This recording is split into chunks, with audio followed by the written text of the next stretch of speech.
ask my colleagues and those in the audience to observe a moment of silence.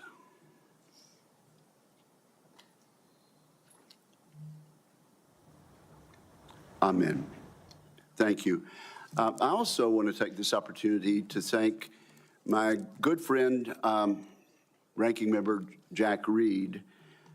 This is my first opportunity to chair this committee in this Congress. I want to thank Senator Reed. Under his chairmanship, he proved time after time that he cares deeply about national security and about the United States of America, and particularly the men and women who wear the uniform and stand watch both here and around the world to protect the United States. Senator Reed, I want to thank you for the many courtesies that you have extended to me in the past, and I look forward to working with you again in a bipartisan fashion this Congress. It's also appropriate to recognize and welcome 3 senators attending their very first Senate Armed Service Committee hearing as members. Senator Banks of Indiana, Senator Sheehy of Montana, and Senator Slotkin of Michigan. We are excited to have you as committee colleagues and look forward to many important contributions from each of you. And Senator Slotkin, as I look down at the end of the dais there, it seems that only a week or 2 ago I was sitting in that very chair being recognized by the chairman of the committee, the distinguished senator from Michigan. So time flies. Now, let me say this. We had a very appropriate expression of approval by the members of the, members of the audience as our nominee and his family walked in. The distinguished ranking member and I sincerely hope that that is the last signal of approval or disapproval in today's hearing. People of the public are here. They're welcome to observe today's hearing, and Senator Reed and I agree, though, that no disruptions will be allowed. Audience members may not verbally or physically distract from the hearing, to include shouting, standing, or raising signage or gestures that block the view of the audience. And we're very serious about this, aren't we, Mr. Reed? And absolutely, sir. Those who do so will be immediately escorted from the room. Again, welcome to the witnesses, to his friends, and to interested members of the public. If confirmed, Mr. Pete Hegseth would assume the role in a moment of consequence. The United States faces the most dangerous security environment since World War II. We're witnessing the explosive growth and reach of China's hard power. We're also observing the emergence of an axis of aggressors. That coalition is characterized by broadening and deepening military cooperation among the dictatorships ruling China, Russia, Iran, and North Korea. Terrorism remains a threat as Israel wages war against Hamas and Hezbollah, and as the Assad regime collapses in Syria. America has entered a window of maximum danger, and the department needs energetic and focused civilian leadership. Those values begin at the top with the Secretary of Defense. Many of my distinguished colleagues have served in a significant tenure on this committee, and our meetings are fairly long. We should reflect over previous secretaries of defense and their hearings and ask ourselves a simple question. Has the civilian leadership of the Pentagon under the administration of both parties proven up to the challenge? Often the answer has been no. The civilian leadership has not built the Department of Defense to meet the moment. And this is our moment to correct that. A few examples illustrate how leaders in the past have fallen short. Most of the department's signature programs run years behind schedule and billions of dollars over cost. Vital initiatives have suffered, such as the F-35, the new Sentinel ICBM, and the Navy's shipbuilding program, including the Constellation-class frigate. The Department of Defense desperately needs civilian leaders who listen to the advice of combatant commanders, many of whom would benefit from innovative systems. Yet a risk-averse DoD culture has kept too many promising technologies on the wrong side of the so-called valley of death. That tenuous period between experimental prototypes and production contracts. Defense companies backed by venture capital receive less than 1% of defense contracts. As we all know, the Pentagon still cannot even pass an audit. The department must simplify and streamline its bureaucracy so it can respond to innovation. Staffs have ballooned. Organizations are top-heavy. Civilian leaders have promised time and again to slim down the bureaucracy, and perhaps genuinely hoped to. Every day, men and women in uniform make tremendous contributions to U.S. security. They and the American people deserve a Pentagon that does the same. Today's Department of Defense is no longer prepared for great power competition. It is not a national defense institution ready to achieve and sustain technological supremacy across the range of operations. Admittedly, this nomination is unconventional. The nominee is unconventional, just like that New York developer who rode down the escalator in 2015 to announce his candidacy for president. That may be what makes Mr. Hegseth an excellent choice to improve this unacceptable status quo that I just described. He is a decorated post-9/11 combat veteran. He will inject a new warrior ethos into the Pentagon, a spirit that can cascade from the top down. Mr. Hegseth will bring energy and fresh ideas to shake up the bureaucracy. He will focus relentlessly on the warfighter and the military's core missions, deterring wars and winning the ones we must fight. He will bring a swift end to corrosive distractions such as DEI. Today, many simply acknowledge and live with these systemic problems I have mentioned earlier in acquisition, accountability, technology transition, and organizational civil service reform. Mr. Hegseth will actually move to fix these issues decisively. In short, I'm confident that Mr. Hegseth, supported by a team of experienced top officials, will get the job done. The Secretary of Defense is an incredibly important position, but the Secretary's span of control is limited. The Pentagon is vast, with 3 million plus personnel, uniformed civilian and contractor. A successful secretary understands that steering the ship means focusing his attention on strategic level priorities. The secretary must be supported with exceptional subordinates who will run the day-to-day affairs of the Office of the Secretary of Defense, the military services, and the other DoD components. I'm also confident that as an infantryman, Mr. Hegseth understands the military principle of commander's intent. Communicate the clear objective, empower subordinates to use initiative and judgment, and hold everybody accountable. We must not underestimate the importance of having a top-shelf communicator as Secretary of Defense. Other than the President, no official plays a larger role in telling the men and women in uniform, the Congress, and the public about the threats we face and the need for a peace through strength defense policy. I have no doubt Mr. Hegseth will excel in a skill in which many of his predecessors have fallen short. Much has been made of both Mr. Hegseth's personal life and some of his policy pronouncements.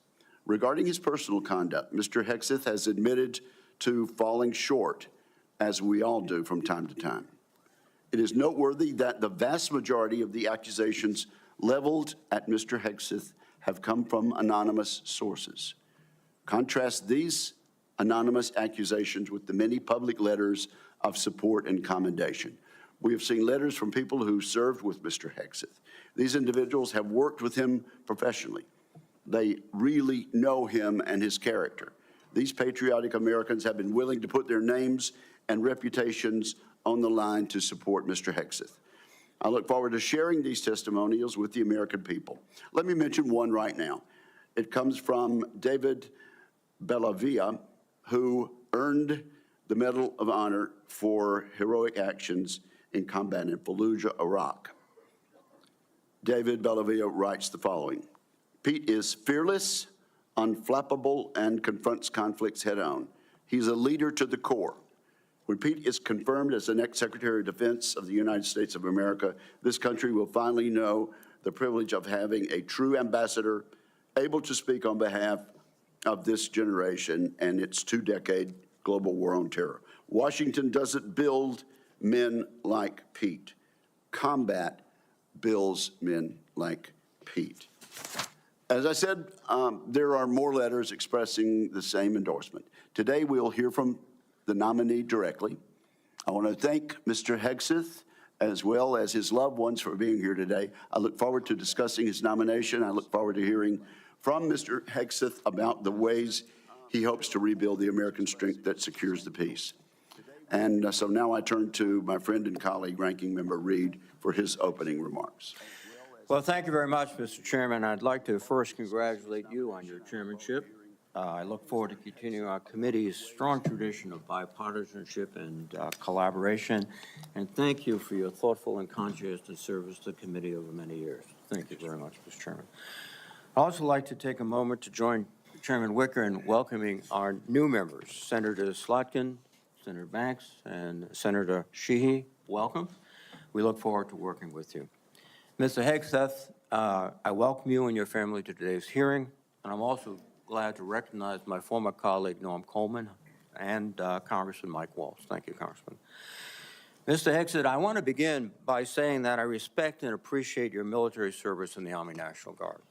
I know from experience that there is no greater privilege than to lead American soldiers, and I thank you for answering the call. You have been nominated to be the Secretary of Defense. The Secretary is responsible for leading a department of 3.5 million service members and civilians, an annual budget of nearly $900 billion, and hundreds of thousands of aircraft, ships, submarines, combat vehicles, satellites, and the nuclear arsenal. The Secretary also plays a powerful role with our allies, partners, and adversaries abroad. And as we speak, China is seeking to undermine our interests, intimidate our friends, and challenge our standing in the world. Russia's campaign against Ukraine threatens not only Europe, but the entire global order.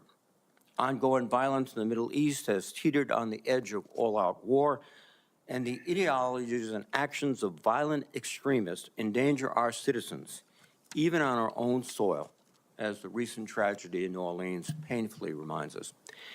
These are perilous times, and the position of Secretary of Defense demands a leader of unparalleled experience, wisdom, and above all else, character. The Secretary is expected to be a fair, nonpartisan, and responsible leader, as well as a trustworthy advocate for the men and women that he leads. Mr. Hegseth, I do not believe that you are qualified to meet the overwhelming demands of this job. We must acknowledge the concerning public reports against you. A variety of sources, including your own writings, implicate you with disregarding the laws of war, financial mismanagement, racist and sexist remarks about men and women in uniform, alcohol abuse, sexual assault, sexual harassment, and other troubling issues.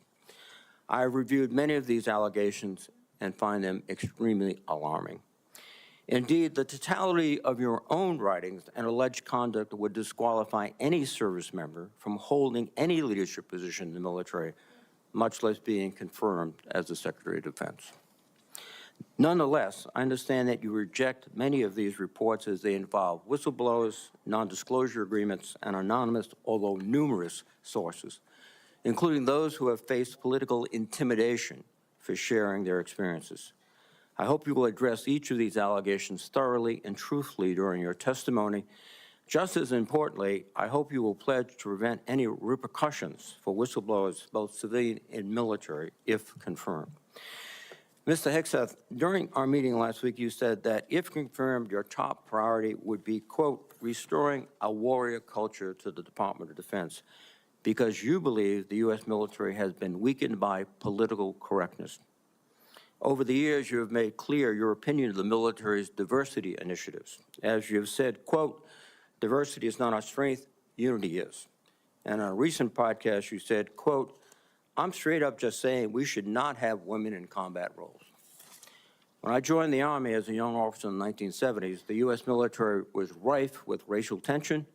Women were prohibited from serving in most roles. Gay service members were banned, and we relied on a national draft to fill our ranks.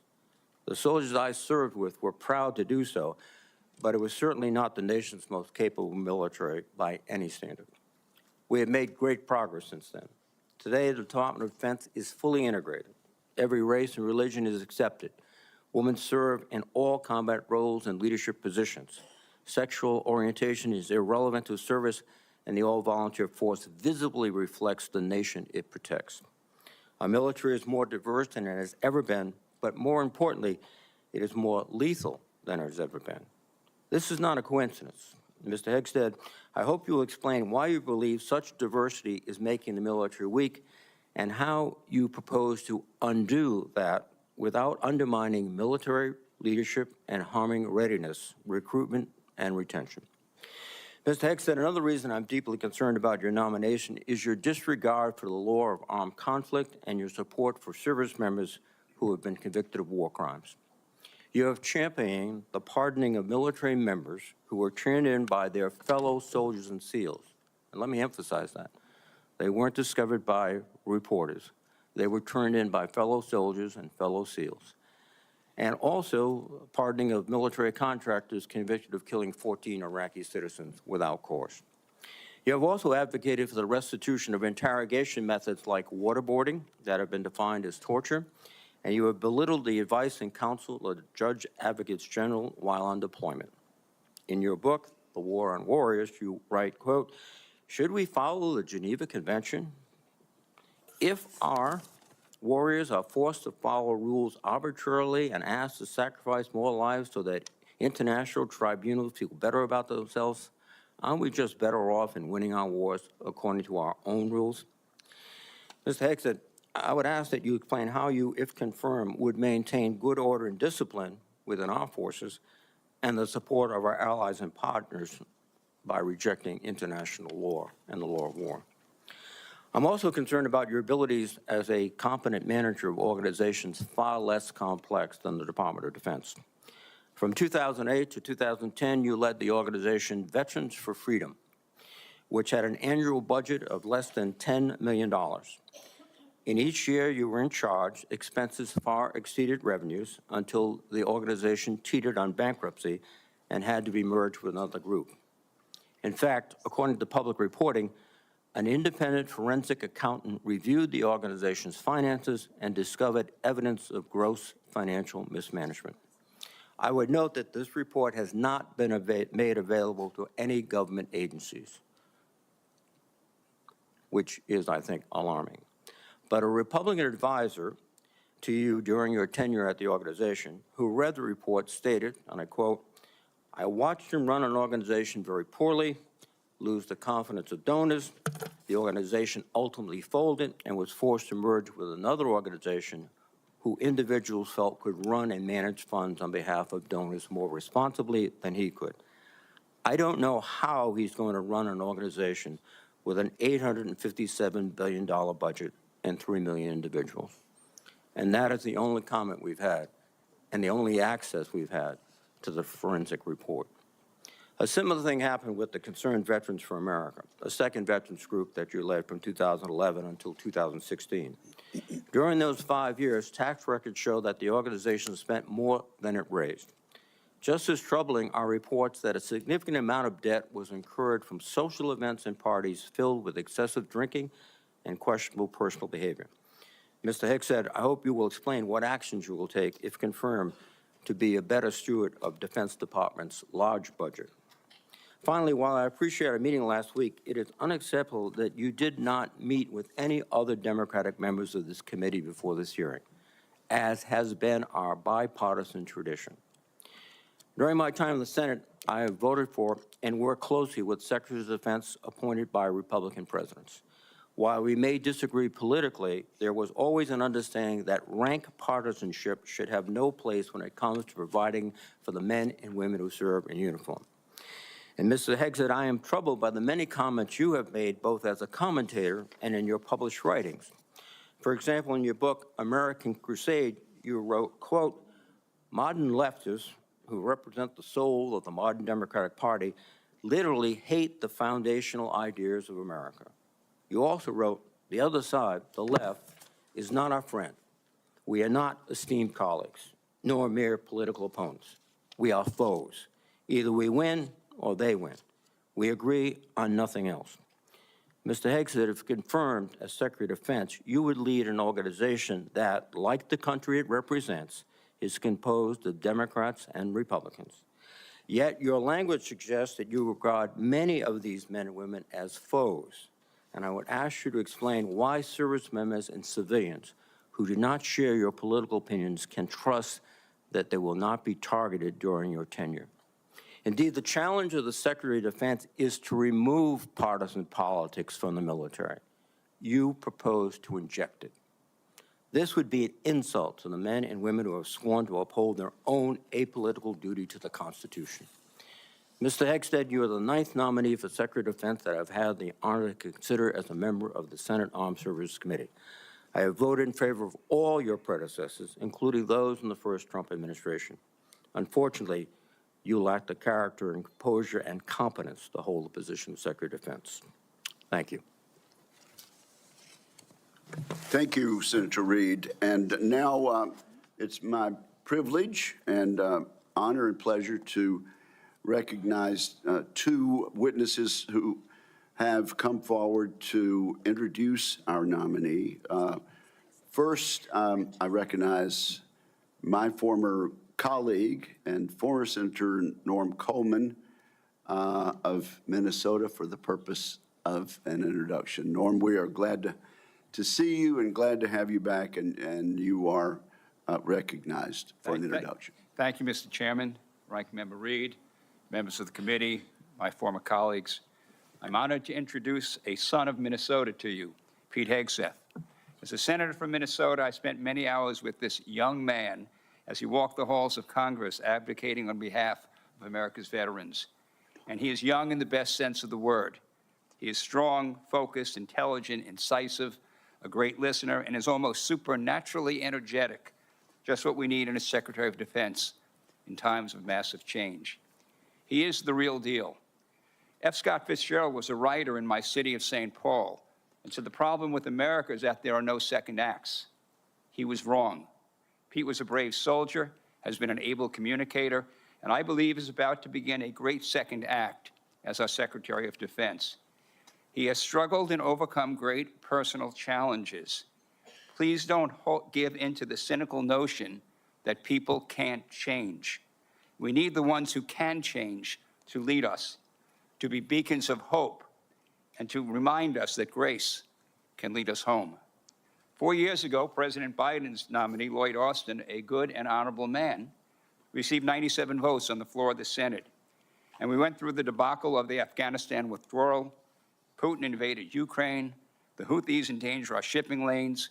We witnessed Israeli miracles against America's enemies in the Middle East, where the United States was more of an impediment than a help. Our recruitment numbers have sunk dramatically, and our southern border has suffered a slow but dangerous invasion. Yes, Pete Hegseth is an out-of-the-box nominee, and I say it's high time to get out of the box. One more thought. The country longs for a government of less division and more respect and dignity. My hope is that this committee hearing provides what they are asking for. Disagree? Yes. Strongly if necessary. But then come together to support the nominee, this nominee, Pete Hegseth, of the one president we have at a time, laying aside partisan politics for the essential mission of national security upon which everything else depends. Mr. Chairman, I yield. Thank you, Norm. I do appreciate that and appreciate your presence today. I now have the honor and pleasure of of introducing Congressman Waltz. I understand, Congressman, you are still a member of the House for another day or two. Another day or two. Okay, Chairman. and I now recognize Congressman Waltz for whatever opening statement and introduction he might make.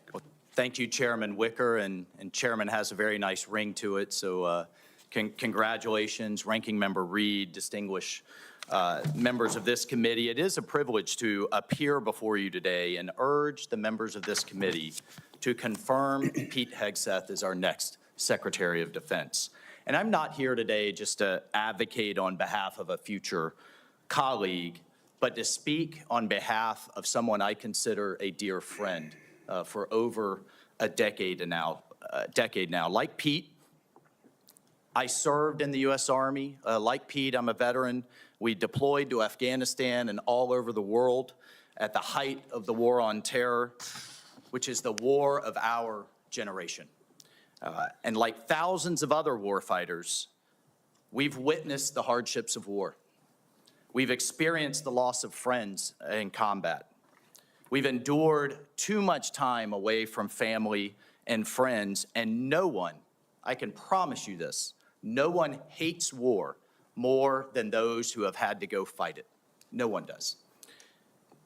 Pete's story, though, isn't that much different from the millions of other veterans, and they know it, and they appreciate him for the experiences that he's gone through. And after our country was brutally attacked on 9/11, Pete Hegseth answered the call of duty like so many others. He put the interests of this country ahead of his own. And I can tell you firsthand, as can the heroes sitting in this audience behind me, Pete's character of country, his selflessness, his duty, these are the key tenets that have shaped him into the leader that he is today. These are the traits that President Trump recognized when making the decision to nominate Pete for this critical role. He will bring the perspective of being the first Secretary of Defense to have served as a junior officer on the front lines, not in the headquarters, on the front lines in the war on terror, and recognizes the human costs, the financial costs, and the policy drift that was discussed often in this very room that led us to decades and decades of war. So not only does he understand the threats he faces, but as the chairman mentioned, he is brilliant, in my mind, at communicating those to the American people in a way that is often not communicated in Washington, D.C., to reach out to the American people so that they understand why the military needs to do what it needs to do. And look, I have no doubt that he is going to get the Pentagon back to its primary mission, lethal readiness. That warrior ethos is what our enemies will respect. That warrior ethos is what our enemies will fear, and it's that warrior ethos that will keep the peace. And so, ladies and gentlemen, in my humble opinion, our military deserves better than it's getting. Our country faces a devastating recruitment crisis. Men and women are not volunteering to serve at the levels required. Our readiness is down. Our costs are up. And it seems like nearly every major weapon system, again, often discussed in this very room, is costing too much, delivering too little, and taking way too long. The bottom line is the status quo is unacceptable. It's not working. And the members of this committee, you all know it. You know it's not working. And the members of the House Armed Services know it's not working. And we have hearing after hearing, year after year. And here we are decades later describing the same problems. The Pentagon has continuously failed audits. The businesses that want to do business with the Pentagon have to pass an audit, but the entity itself fails an audit. Innovation is stalled, morale is down, standards have been weakened, and meritocracy is less valued. And as a result, our adversaries have been emboldened all over the world. Ladies and gentlemen, it's time for change. It is time for change. You all have literally seen thousands of veterans, as the chairman cited one amazing Medal of Honor recipient, but we have seen thousands of veterans expressing their support for Pete. This is a man who can reinvigorate that warrior ethos, and this is a man that will lead. I can't imagine having a more capable partner in my position as National Security Advisor. Pete is a man of family, of faith, and he's committed to making our country strong again. And most importantly, brother, I know this in my core, he will always have as a first principle the service members that are out there on the front lines for all of us at the heart of every decision he makes. So, Senators, I urge you to support this confirmation. It is critical that President Trump has his national security team in place for the challenges ahead, and I thank you. Thank you, Mike, for your testimony, and I'm guessing that each and every member of this committee will want to have you on speed dial for the next few years. So thank you both. Our two guests may stay, or I know they have other engagements and responsibilities also, but thank you both for your testimony. At this point, Mr. Hegseth, I'm required to ask you as a nominee a series of questions that the committee asks all civilian nominees who appear before it. If you would, please simply respond in the affirmative or negative to each question. Have you adhered to applicable laws and regulations governing conflicts of interest? Yes, sir. Have you assumed any duties or taken any actions that would appear to presume the outcome of the confirmation process? No, sir. Exercising our legislative and oversight responsibilities makes it important that this committee, its subcommittees, and other appropriate committees of Congress receive testimony, briefings, reports, records, and other information from the executive branch on a timely basis. Do you agree, if confirmed, to appear and testify before this committee when requested? Yes, sir. Do you agree to provide records, documents, and electronic communications in a timely manner when requested by this committee, its subcommittees, or other appropriate committees of Congress, and to consult with the requester regarding the basis for any good faith delay or denial in providing such records? Yes, sir. Will you ensure that your staff complies with deadlines established by this committee for the production of reports, records, and other information, including timely responding to hearing questions for the record? Yes, sir. Will you cooperate in providing witnesses and briefers in response to congressional requests? Yes, sir. Will those witnesses and briefers be protected from reprisal for their testimony or briefings? Yes, sir. All right. So at this point, Mr. Hegseth, you are recognized for your opening statement. Well, thank you, Chairman Wicker, Ranking Member Reed, and all the members of this committee for this opportunity today. I'm grateful for and have learned a great deal from this advise and consent process. Our founders knew what they were doing. Should I be confirmed, I look forward to working with this committee, senators from both parties, to secure our nation. I want to thank the former senator from Minnesota, Norm Coleman, for his mentorship and friendship in this process, and the incoming National Security Advisor, Congressman, and more importantly for our purposes, Colonel Mike Waltz, for his powerful words. I'm grateful to them both. Thank you to my incredible wife, Jennifer, who has changed my life and been with me throughout this entire process. I love you, sweetheart, and I thank God for you. And as Jenny and I pray together every morning, all glory, regardless of the outcome, belongs to our Lord and Savior, Jesus Christ. His grace and mercy abounds each day. May his will be done. Thank you to my father, Brian, and mother, Penny, as well as our entire family, including our 7 wonderful kids, Gunnar, Jackson, Peter Boone, Kensington, Luke, Rex, sorry, it's a lot of them, and Gwendolyn. Their future safety and security is in all of our hands. And to all the troops and veterans watching and here in the room, Navy SEALs, Green Berets, soldiers, pilots, sailors, Marines, Gold Stars, and more. Too many friends to name. Officers, enlisted, black and white, young and old, men and women, all Americans, all warriors. This hearing is for you. Thank you for figuratively and literally having my back. You are a misogynist. Not only that, you are a Christian Zionist. And you support the war in Gaza by the Zionists. I want to thank the authorities for their swift reaction to that outburst and state that similar interruptions will be treated in like manner. Mr. Hegseth, you may continue. Well, as I'll say again, thank you for figuratively and literally having my back. I pledge to do the same for all of you. It's an honor to come before this committee today as President Donald Trump's nominee for the office of Secretary of Defense.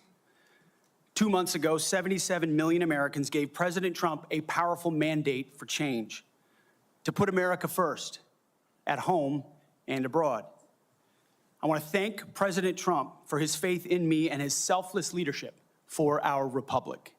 The troops have no better commander-in-chief than Donald Trump. As I've said to many of you in private meetings, when President Trump chose me for this position, the primary charge he gave me was to bring the warrior culture back to the Department of Defense. He, like me, wants a Pentagon laser-focused on lethality, meritocracy, warfighting, accountability, and readiness.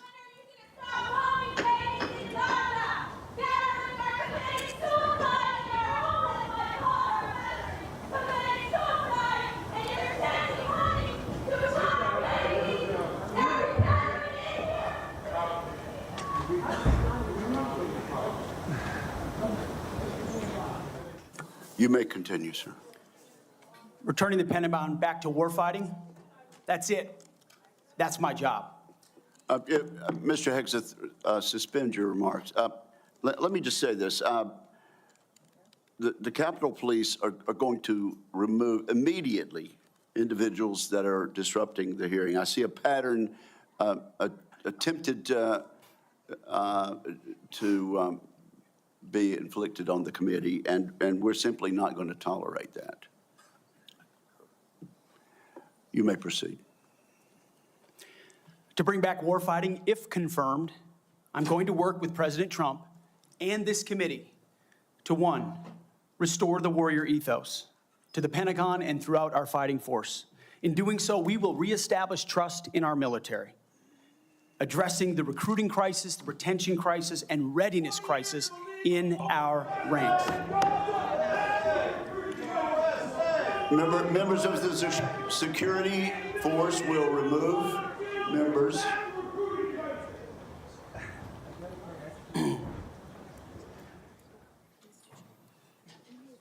Mr. Hegseth, you may. The strength of our military is our unity and our shared purpose, not our differences. Number two, we're going to rebuild our military, always matching threats to capabilities. This includes reviving our defense industrial base, reforming the acquisitions process. As you mentioned, Mr. Chairman, no more valley of death for new defense companies, modernizing our nuclear triad, ensuring the Pentagon can pass an audit, and rapidly fielding emerging technologies. And number three, we're going to reestablish deterrence. First and foremost, we will defend our homeland, our borders, and our skies. Second, we will work with our partners and allies to deter aggression in the Indo-Pacific from the Communist Chinese. And finally, we will responsibly end wars to ensure that we prioritize our resources to reorient to larger threats. We can no longer count on reputational deterrence. We need real deterrence. The Department of Defense under Donald Trump will achieve peace through strength. And in pursuing these America First national security goals, will remain patriotically apolitical and stridently constitutional. Unlike the current administration, politics should play no part in military matters. We are not Republicans. We are not Democrats. We are American warriors. Our standards will be high, and they will be equal, not equitable. That's a very different word. We need to make sure every warrior is fully qualified on their assigned weapons system, every pilot's fully qualified and current on the aircraft they are flying, and every general or flag officer is selected for leadership or promotion purely based on performance, readiness, and merit. Leaders at all levels will be held accountable, and warfighting and lethality and the readiness of the troops and their families will be our only focus. This has been my focus ever since I first put on the uniform as a young Army ROTC cadet at Princeton University in 2001. I joined the military because I love my country and felt an obligation to defend it. I served with incredible Americans in Guantanamo Bay, in Iraq, in Afghanistan, and on the streets of Washington, D.C., many of which are with me here today. This includes enlisted soldiers I helped become American citizens, and Muslim allies I helped immigrate from Iraq and Afghanistan. Because when I took off the uniform, my mission never stopped. Now, it is true and has been acknowledged that I don't have a similar biography to defense secretaries of the last 30 years. But as President Trump also told me, we've repeatedly placed people atop the Pentagon with supposedly the right credentials, whether they are retired generals, academics, or defense contractor executives. And where has it gotten us? He believes, and I humbly agree, that it's time to give someone with dust on his boots the helm. A change agent, someone with no vested interest in certain companies or specific programs or approved narratives. My only special interest is the warfighter. Deterring wars, and if called upon, winning wars by ensuring our warriors never enter a fair fight. We let them win, and we bring them home. Like many of my generation, I've been there. I've led troops in combat. I've been on patrol for days. I've pulled a trigger down range, heard bullets whiz by, flex-cuffed insurgents, called in close air support, led medevacs, dodged IEDs, pulled out dead bodies, and knelt before a battlefield cross. This is not academic for me. This is my life.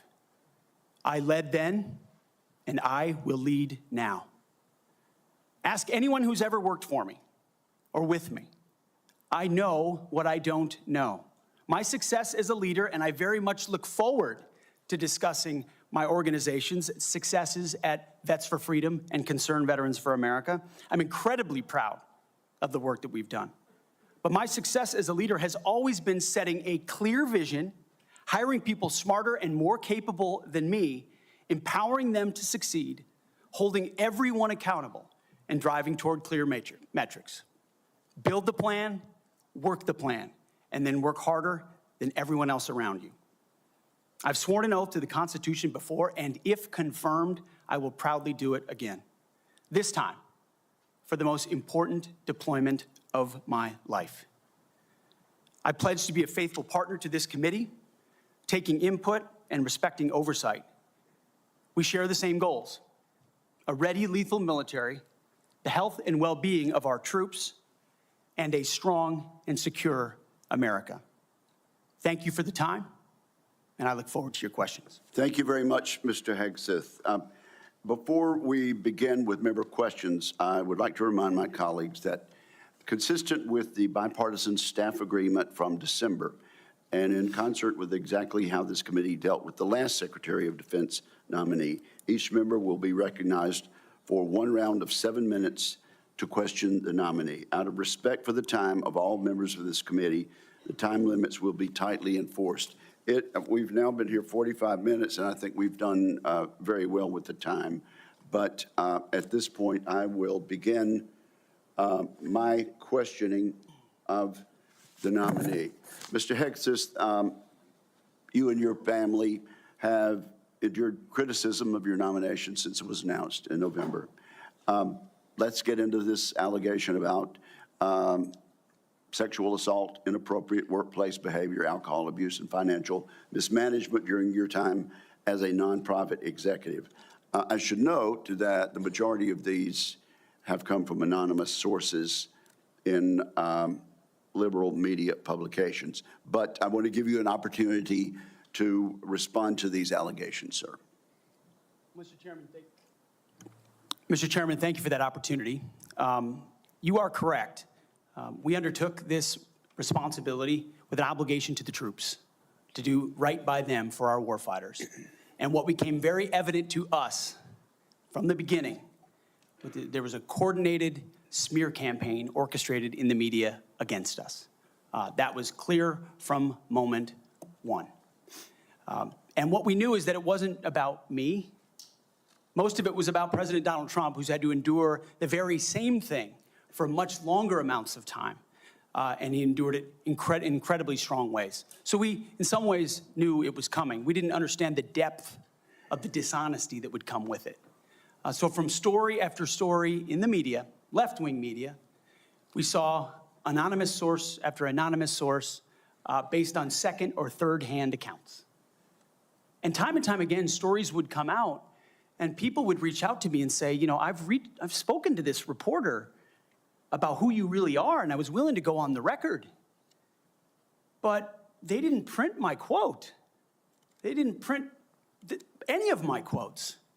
Or, I've worked with you for 10 years, or I was your accountant, or I was your chief operating officer, or I was your board member, or I was with you on 100 different tour stops for Concerned Veterans for America. No one called me. No one asked about your conduct on the record or off the record. Instead, a small handful of anonymous sources were allowed to drive a smear campaign, an agenda about me, because our left-wing media in America today, sadly, doesn't care about the truth. All they were out to do, Mr. Chairman, was to destroy me. And why do they want to destroy me? Because I'm a change agent and a threat to them, because Donald Trump was willing to choose me, to empower me, to bring the Defense Department back to what it really should be, which is warfighting. So I'm willing to endure these attacks. But what I will do is stand up for the truth and for my reputation. False attacks, anonymous attacks, repeated ad nauseum, printed as nauseum, as facts.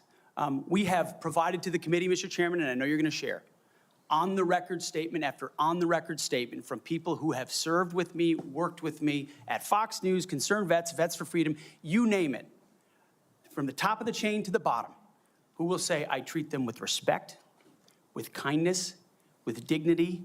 That's men, that's women, that's black, that's white, that's every background. I have prided myself as a leader of respecting people, being professional.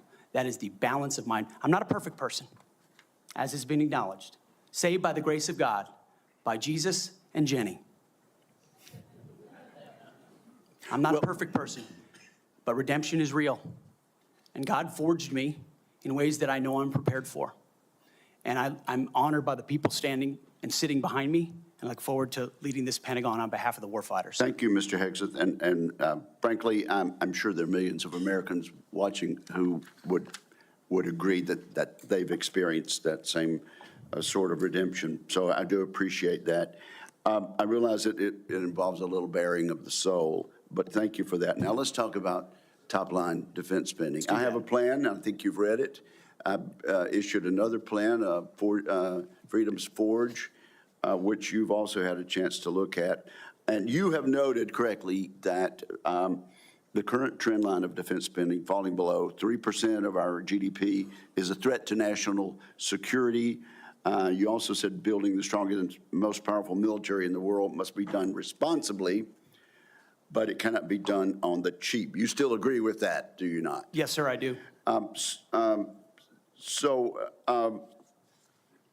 Tell us what you think about, particularly about my plan to make the Defense Department less bureaucratic, less top-heavy, cut out some of the bureaucracy and layers, make it more friendly to startups and to new ideas. contained in my 20 or so page white paper defending freedom's forge. Senator, I've had a chance to review the Forged Act, that paper. Those are precisely the kinds of ideas that need to be pursued. And I look forward to working with this committee to ensure we cut the red tape, we incentivize innovation, we rebuild the defense industrial base, cut out the bureaucracy, all the things that are preventing the platforms and the tools from getting rapidly from our great defense companies here that should, and those that want to compete, into the hands of warfighters. But past his prologue on this, sir, and I would just look at what President Trump did after the drawdowns of lead from behind under President Obama. President Trump rebuilt our military. He didn't start wars, he ended them, and he didn't allow wars to start on his watch. We've had the same kind of defense cuts under the Biden administration. And so, look, I would present to the committee the reputation of President Donald Trump and me coming alongside him to ensure we have peace through strength by rebuilding our military, investing as necessary. Going under 3%, Mr. Chairman, is very dangerous. Okay, we got 45 seconds. Tell us, in that point, get us started at least talking about deterring China and the Indo-Pacific. It starts with priorities. The 2017 National Defense Strategy was the first step in reorienting away from simply entanglement in the Middle East, which our generation knows a lot about, and reorienting the behemoth that is the Pentagon toward new priorities, specifically the Indo-Pacific. So that strategy has started and was barely followed through on under the Biden administration. So we're going to start by ensuring the institution understands that as far as threats abroad, the CCP is front and center, also obviously defending our homeland as well. Thank you very much, Senator Reed. You're recognized. Well, thank you very much, Mr. Chairman. Before I begin my questioning, I would like to make 3 requests. First, many of my members would like a second round. That has been the custom. Senator Hagel was afforded 3 rounds. Senator Ash Carter, 2 rounds. And that was done by a Republican chairman with the consent and the appropriate guidance of Democrats. I must say, too, my recollection is I've never denied anyone the opportunity to ask the second round of questions as I chaired. I would request the second round.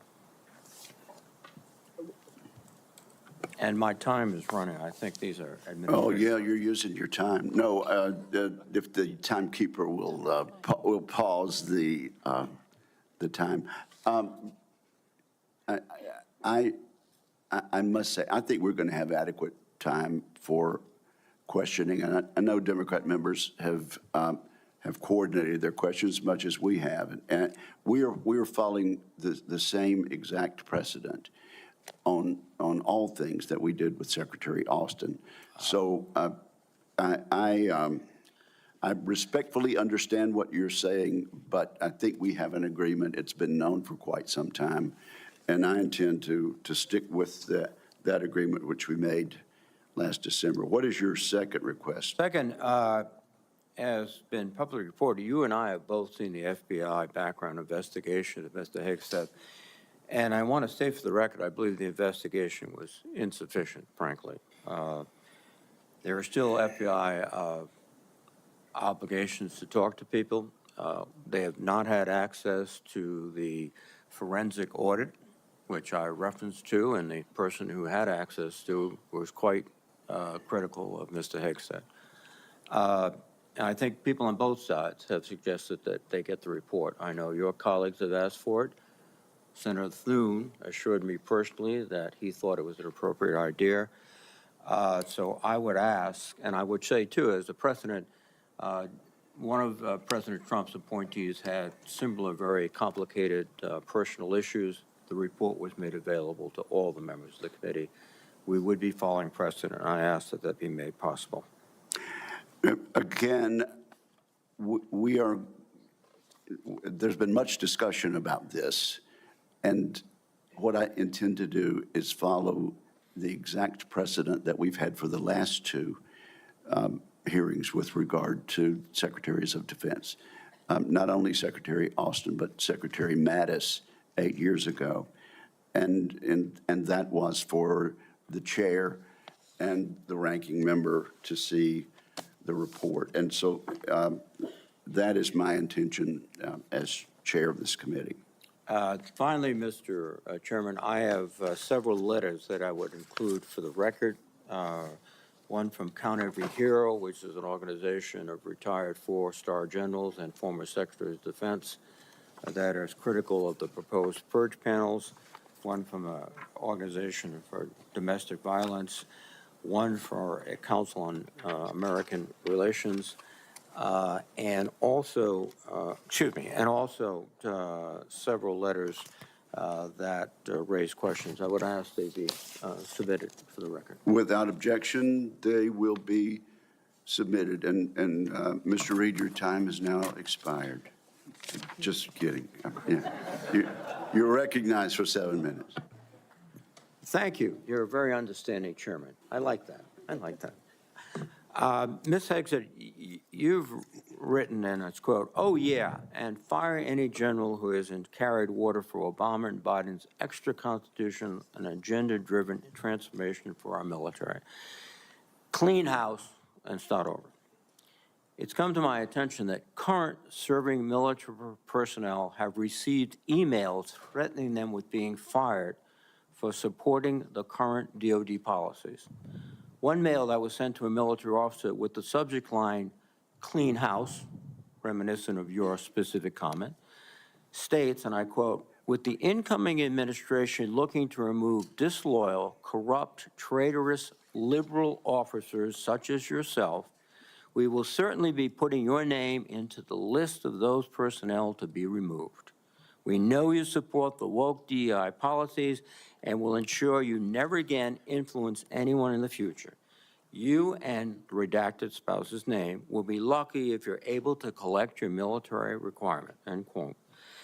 Now, I want to remind everyone that these policies that are being referred to date back decades, to the 1940s and 50s with respect to racial discrimination particularly, and administrations of both parties, including the Trump administration and their first party, caused those policies to be enforced.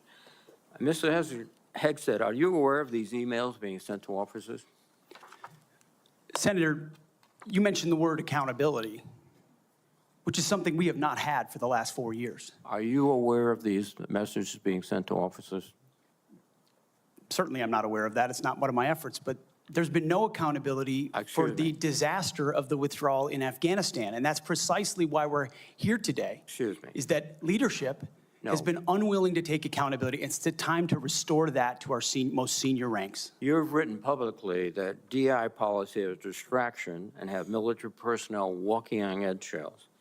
Do you believe that emails like that are essentially threatening both a serving officer and a spouse and claiming that they'll lose their pension will have a distraction and detract from the lethality? Senator, you mentioned the 40s and 50s, and you're precisely right. The military was a forerunner in courageous racial integration in ways no other institutions were willing to do. I served with men and women of all backgrounds because of the courage of people decades and decades ago. Incredibly important. However, the DEI policies of today are not the same as what happened back then. They're dividing troops inside formations, causing commanders to walk on eggshells, not putting meritocracy first. That's the indictment that's made by those serving right now. Excuse me. And why we're having this conversation. All of your public comments don't talk about meritocracy. They talk about liberal democratic efforts that are destroying the military, that those people are our enemies. That's not meritocracy. That's a political view. And your goal, as I see emerging, is to politicize the military in favor of your particular positions, which you've outlined extensively, which would be the worst blow to the professionalism of the United States military and would undercut readiness, undercut retention, because I can see officers receiving these emails beginning to wonder very seriously if they should continue. Let me change subject for a moment here. You've been instrumental in securing pardons for several convicted war criminals. In at least 2 of these cases, the military personnel who served in combat with these convicted service members were not supportive of the pardons. They did their duty as soldiers to report war crimes. Your definition of lethality seems to embrace those people who do commit war crimes, rather than those who stand up and say, this is not right. So what's the response to your service members who personally witnessed these and courageously reported them to their superiors? Senator, as someone who's led men in combat directly and had to make very difficult decisions, I've thought very deeply about the balance between legality and lethality, ensuring that the men and women on the front lines have the opportunity to destroy with and close the enemy, and that lawyers aren't the ones getting in the way. I'm not talking about disavowing the laws of war or the Geneva Conventions or the Uniform Code of Military Justice. Sir, I'm talking about restrictive rules of engagement that these men and women behind me understand they've lived with on the battlefield, which has made it more difficult to defeat our enemies. In many of the cases you're talking about in particular, sir, there was evidence withheld, there was prosecutorial misconduct, and as someone who looks case by case and defaults to the warfighter, to the men and women with dust on their boots, not the second guessers in air-conditioned offices in Washington, D.C. Excuse me. I look case by case and was proud to work with President Trump to understand those cases and ensure that our warriors are always looked out for. Those cases were adjudicated by who? People in Washington or fellow non-commissioned officers who had also served, sacrificed, and believed in the ethic of the military? Who were the court-martial? Senator, in multiple cases, they were actually acquitted, but some charges cases, lingered. yes, Regardless of where those some were convening committed. authorities were, yes, sir. Some were, but others were convicted, and you asked for pardon. That's the only reason you asked for pardon, because they were convicted. But the other factor, too, is you've already disparaged in writing the Geneva Convention, the rules of law, all of these things. How will you be able to effectively lead a military in which one of the principal elements is discipline, respect for lawful authority? You have made statements to your platoon after being briefed by a JAG officer. Well, by the way, would you explain what a JAG-off is? I don't think I need to, sir, Why not? because the men and women watching understand. Well, perhaps some of my colleagues don't understand. It would be a JAG officer who puts his or her own priorities in front of the warfighters. Their promotions, their medals, in front of having the backs of those who are making the tough calls on the front lines. Thank you, Senator Reid. Interesting. Thank you, Senator Thank Reid. you very much. Senator Fisher. Thank you, Mr. Chairman, and welcome, Mr. Hegseth, to you and to your family. Thank you for the meeting that we had. We talked about a number of things. First and foremost was that nuclear weapons are foundational to our national defense, and having a safe, effective, and credible nuclear deterrent underpins our alliances, and as you know, it deters our adversaries. Nuclear deterrence has been, and you and I believe, agreed on this, it must continue to be unequivocally the highest priority mission of the Department of Defense. But deterrence only works if our adversaries believe our nuclear forces are effective and credible. All three legs of our triad are undergoing that generational recapitalization programs, and we cannot afford any more delays in those programs. Sir, do you believe and agree with President Trump's 2018 nuclear posture review that preventing adversary nuclear attacks is, quote, the highest priority of the United States? Senator, yes, I do. If confirmed, will you commit to supporting all three legs of the nuclear triad and to using every tool available to deliver these systems on schedule? Senator, yes, I do, because ultimately our deterrence, our survival is reliant upon the capability, the perception, and the reality of the capability of our nuclear triad. We have to invest in its modernization for the defense of our nation. While former secretaries of defense have stated that nuclear deterrence is the highest priority, we haven't really seen that translated into budget requests or using the tools like the Defense Production Act. You've spoken about increasing lethality. You've spoken about getting programs done faster. How would you actually implement a culture change so that we can see these delivery schedules move forward, be rewarded? I can tell you in most every briefing we have, the schedules we're on are too late. So what would you do? Well, ultimately focused first on the things that are most important, as we have discussed, Senator, the nuclear triad, understanding whether it's the B-21 or the Minuteman to the Sentinel, all aspects of the Columbia-class submarines, ballistic missiles. What are the priorities that need to be focused on and ensure that in those particular cases, you mentioned it, Senator, the Defense Production Act, emergency powers. If we're at a place where our nuclear capabilities are perceived to not be what they are, that is an emergency. And we have an ally in our incoming commander-in-chief, in President Donald Trump, who has spoken about these things, understands the power and strength of nuclear deterrence, will not allow them It's the to be existential deprioritized. threat. It's the existential threat to this nation. How do you change the culture? It's not just the Production Act that's going to be able to do it. How are you going to move forward faster? Competition, Senator, is important, critically important. The Death Valley that was talked about, leveraging the innovation of Silicon Valley, which for the first time in generations has shown a willingness, desire, and capability to bring its best technologies to bear at the Pentagon, a Pentagon that has become too insular, tries to block new technologies from coming in.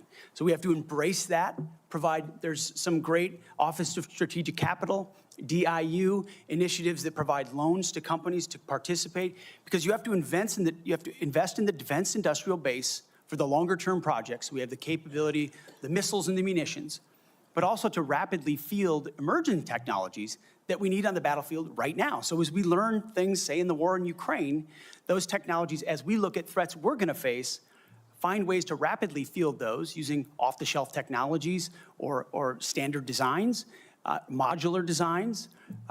Another easy one, Senator, that became evident in the process is digital designs. The Pentagon often builds entire systems without first using a digital design. Okay. Which means you build prototypes and then scrap them and start over again. No private sector business could survive doing business that way. So there's a lot of innovation, and I'm going to hire a lot of smart people already have to Okay. help with that. In the 2025 NDAA, it was established to a new position, the Assistant Secretary of Defense for Nuclear Deterrence, Chemical and Biological Defense Policy and Programs. And that was established so we could cut through a lot of the bureaucratic stovepipes that we see in the office of the Secretary of Defense. If confirmed, will you direct the Department of Defense components to expeditiously implement this reform? It sounds, I would want to look directly is at great. exactly what that reform is. It is I great. take your word that it's great, Senator. I will review it robustly, and I look forward to implementing it. Okay, thank you. During the first Trump administration, the 2018 Nuclear Posture Review concluded that the U.S. needed to once again develop and deploy a nuclear-armed sea-launched cruise missile known as SLCM to offset significant Russian and Chinese advantages in theater-range nuclear capabilities. Since then, Congress, on a strong bipartisan basis, has directed the Navy and the National Nuclear Security Administration to continue this effort. Do you support the SLCM program? As of right now, Senator, based on what I know, I do. But one of my answers I'll have repeatedly throughout this morning is getting an opportunity to look under the hood, classified material, get an understanding of true capabilities vis-a-vis enemy capabilities. Because what we know right now on the nuclear, Senator, what I know on the nuclear side is that Russia and China are rushing to modernize and build arsenals larger than ours. We need to match threats to capabilities, and the systems we elevate will be tied to whether those capabilities are needed based on the adversaries we face. Yes, ma'am. Would you ensure that this program is executed according to law? Absolutely, absolutely, Senator. What, short here, what is your plan to revitalize the industrial base in this country? Needs to be real short. Real short. Serious investment targeted at systems that we truly need by also incentivizing competition and laser focus from the OSD, from the Office of Secretary of Defense, to all the particular strategic initiatives to revive them so it's not just one system, it's multiple systems. You may want to expand on that on the record. At this point, my colleagues, I would ask unanimous consent to enter into the record a letter organized by a group called Flag Officers for America, which has 120 retired generals and admirals offering their support for Mr. Hegseth's nomination. I ask unanimous consent. Without objection, it is entered into the record. Senator Shaheen. Good morning, Mr. Hegseth. Good morning, Senator. I was pleased when I was contacted on your behalf about meeting before this hearing. I've been on this committee since 2011, and during that time, I voted to confirm 6 nominees to be Secretary of Defense from 3 administrations, 2 Democratic and 1 Republican, the first Trump administration. Every one of those nominees met with me and my Democratic colleagues on this committee before the hearing. So, as you can imagine, I was disappointed when no one ever followed up. When we followed up with your office, you were not able to meet. Do you understand that if you're confirmed to be Secretary of Defense, that you will have a responsibility to meet with all members of this committee, not just Republicans? Senator, I very much appreciate and understand the traditionally bipartisan nature of this committee. Their national defense is not partisan. It should not be about Republicans or Democrats. And so I look forward to working together with you and your colleagues on priorities facing this nation. Yes? I think we would expect that. And one reason that I wanted to meet with you was because I thought it would be really helpful to better understand your views on women in the military. Because you've made a number of surprising statements about women serving in the military. As recently as November the 7th of 2024 on the Sean Ryan Show, you said, and I quote, "I'm straight up saying that we should not have women in combat roles. It hasn't made us more effective." The quote went on a little longer, but that was the gist of it. That was before you were nominated to be Secretary of Defense. Mr. Hegseth, do you know what percentage of our military is comprised of women? I believe it's 18 to 20%, Senator. It's almost 18%, and in fact, DOD's 2023 demographic report indicated that there are more women serving now, and there are fewer separations. So they make up a critical part of our military, wouldn't you agree? Yes, ma'am. Women in our military, as I have said publicly, have and continue to make amazing contributions across all aspects of our battlefield. Well, you also write in your book, The War on Warriors, with the chapter, The Deadly Obsession with Women Warriors, that, quote, "Not only are women comparatively less effective than men in combat roles, but they are more likely to be objectified by the enemy and their own nation in the moral realms of war." Mr. Hegseth, should we take it to believe that you believe that the 2 women on this committee who have served honorably and with distinction made our military less effective and less capable?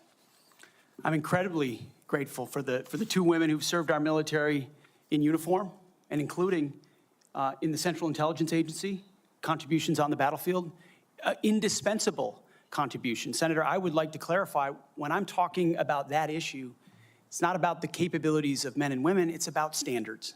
And this committee has talked a lot about standards. Standards that we, unfortunately, over time, have seen eroded in certain duty positions, certain schools, certain places, which affects readiness, which is what I care about the most, readiness on the battlefield. I appreciate that. And so my comments point time and time again to standards.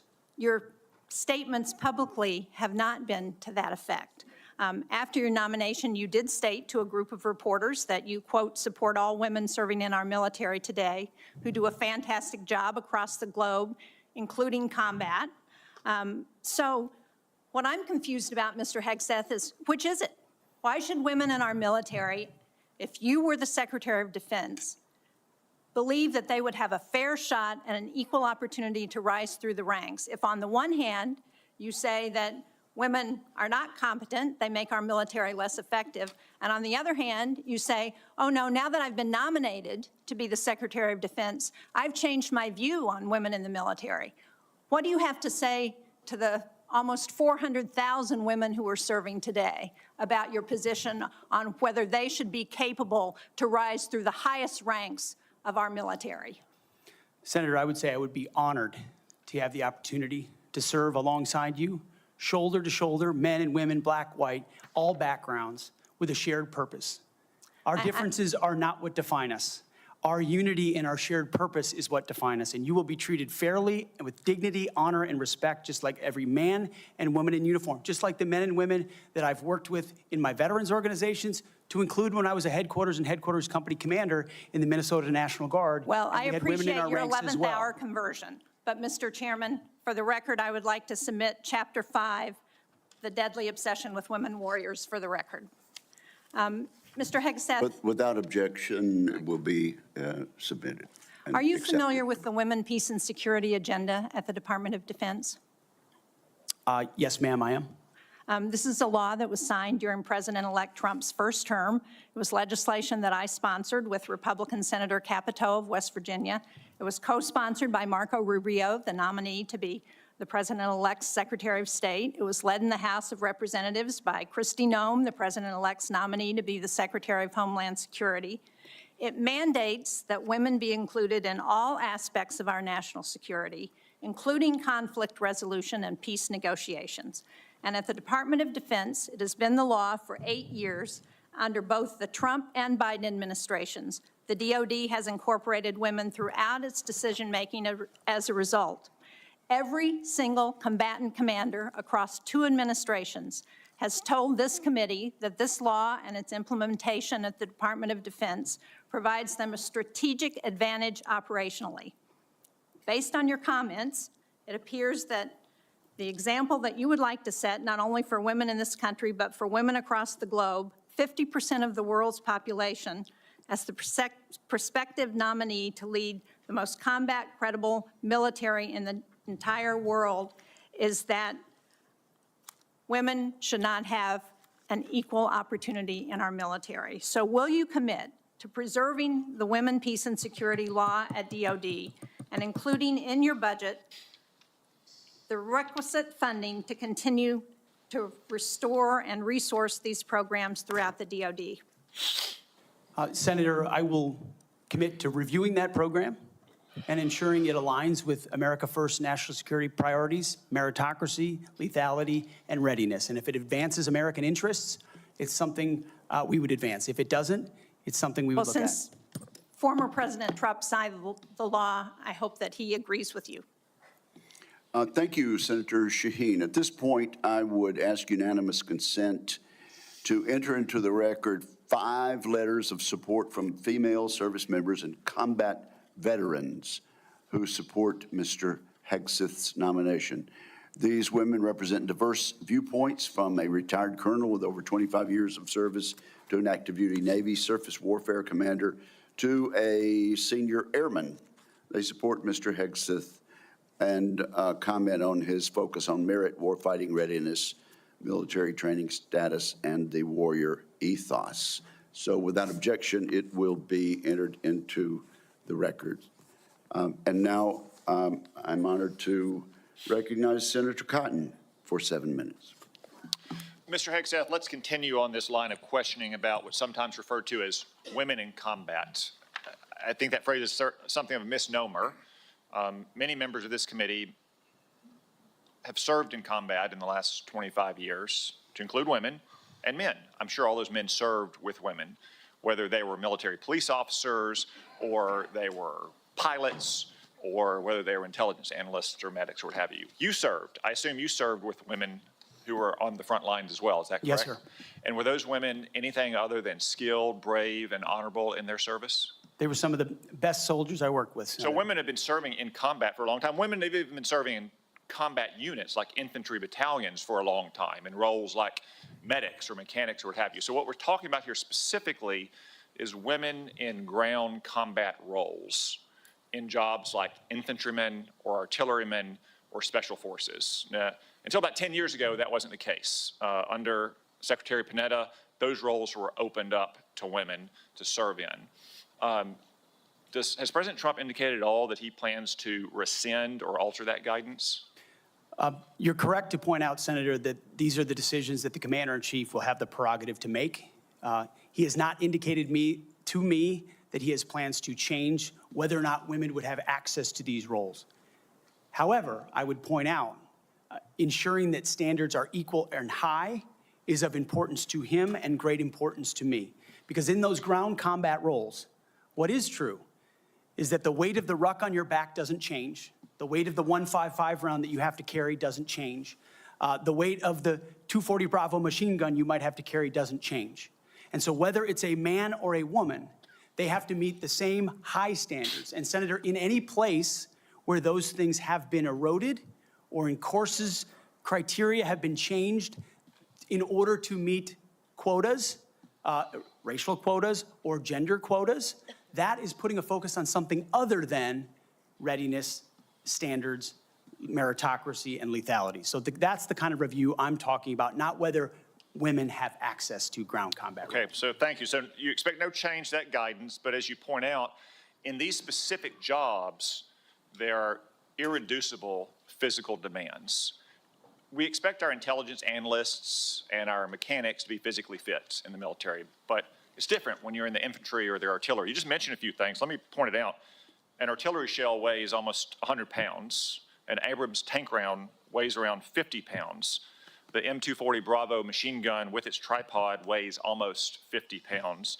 The average weight of a full kit, ammo, water, commo, body armor for a soldier is over 100 pounds. Nothing you can do can change any of those things, right? That is physical reality. Go ahead. Yes, Senator. And I would say the requirements to handle those things in a ground combat unit, as far as standards, can look different than those of a medic or a drone pilot. And so it's not that it has to be the same standard throughout. It's standards to maximize efficacy of that particular position. Let me read a quote here from one Army officer. While it may be difficult for a 120-pound woman to lift or drag 250 pounds, the Army cannot artificially absolve women of that responsibility. It may still exist on the battlefield. The entire purpose of creating a gender-neutral test was to acknowledge the reality that each job has objective physical standards to which all soldiers should be held, regardless of gender. The intent was not to ensure that women and men will have an equal likelihood of meeting those standards. I assume, based on your testimony, you agree with that Army officer? Absolutely. The standards need to be the same and they need to be high. And they need to be set by the people closest to the problem set, closest to the understanding of what is required by that job. Commanders, commanding officers, and COCOMs and elsewhere who understand the reality of what they face, that's the feedback we should get. That's what should be enshrined and enforced, and no other set of political prerogatives. When I talk about removing politics, ideological or political prerogatives should contribute to those determinations, nothing other than the execution of the mission. Thank you. For the record, that Army officer was Captain Kristen Griest, the Army's first female infantry officer and one of its first female Ranger School graduates. One final point, you said they need to be objective, gender neutral, and high. That's because the demands are, in fact, very high. The current physical fitness test for the Army has a minimum 2-mile run of 22 miles. Run. And I want the reporter to note that I'm putting run in air quotes, because 22 miles at 2 miles is not running. It may be jogging, it's probably walking fast. Let's move on. We've got a big, 22 minutes. We've got a big audience here. Many of them seem to be patriotic supporters of you, Mr. Hegseth. Some of them seem to be liberal critics of you. I would note that it's only the liberal critics that have disrupted this hearing. As was my custom during the Biden administration, I want to give you a chance to respond to what they said about you. I think the first one accused you of being a Christian Zionist. I'm not really sure why that is a bad thing. I'm a Christian. I'm a Zionist. Zionism is that the Jewish people deserve a homeland in the ancient Holy Land where they've lived since the dawn of history. Do you consider yourself a Christian Zionist? Senator, I'm a Christian, and I robustly support the state of Israel and its existential defense, and the way America comes alongside them is a great ally. Thank you. Because another protester, and I think this one was a member of Code Pink, which, by the way, is a Chinese Communist front group these days, said that you support Israel's war in Gaza. I support Israel's existential war in Gaza. I assume, like me and President Trump, you support that war as well, don't you? Senator, I do. I support Israel destroying and killing every last member of Hamas. And the third protester said something about 20 years of genocide. I assume that's our wars in Iraq and Afghanistan. Do you think our troops are committing genocide in Iraq and Afghanistan? Senator, I do not. I think our troops, as you know, as so many in this committee know, did the best they could with what they had. The outcomes, and tragically, the outcome we saw in Afghanistan under the Biden administration put a stain on that, but it doesn't put a stain on what those men and women did in uniform, as you know full well, Senator. Thank you, Mr. Hegseth. Thank you, Senator Cotton. At this point, I ask unanimous consent to offer to the record a letter submitted by Omar Abbasi, son of former city council president of Samarra, Iraq, who worked with Mr. Hegseth in Iraq. Without objection, that will be entered. Senator Gillibrand. Thank you, Mr. Chairman. Thank you, Mr. Hegseth. I do want to thank you for your service, and I want to thank you for your willingness to serve in this capacity. Thank you, Senator. I have many concerns about your record, and particularly your public statements, because they are so hurtful to the men and women who are currently serving in the U.S. military, harmful to morale, harmful to good order and discipline. If you are saying that women shouldn't be serving in the military, and I'm going to read you your quotes, because the quotes themselves are terrible. You will have to change how you see women to do this job well, and I don't know if you are capable of that. So I want to press on these issues that my colleague Jean Shaheen brought up, because she said it so well. So first of all, you answered your questionnaire. Do you believe that any American who wants to serve in their country in the military and can meet objective standards set by the military should be allowed to serve without limitation? You've said yes to that question. But then in all of these other circumstances, you've denigrated active duty service members. We have hundreds of women who are currently in the infantry, lethal members of our military serving in the infantry, but you degrade them. You say, we need moms, but not in the military, especially in combat units. So specific to Senator Cotton's question, because Senator Cotton was giving you layups to differentiate between different types of combat. And specifically, as Secretary, would you take any action to reinstitute the combat arms exclusion for female service members, knowing full well you have hundreds of women doing that job right now?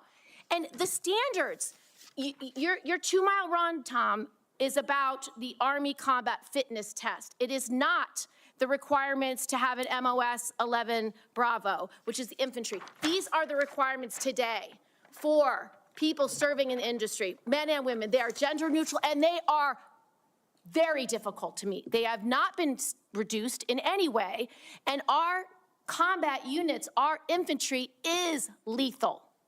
So please explain specifically, because you will be in charge of 3 million personnel.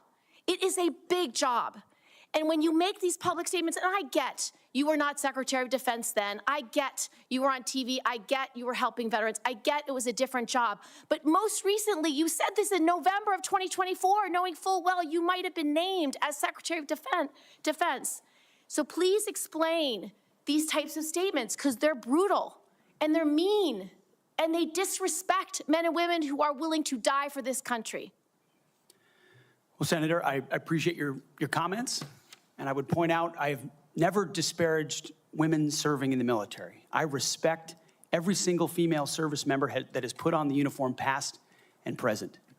My critiques, Senator, recently and in the past, and from personal experience, have been instances where I've seen standards lowered, and you mentioned 11 Alpha, 11 Bravo, MOS, places in units, and the book that has been referenced multiple times here, The War on Warriors.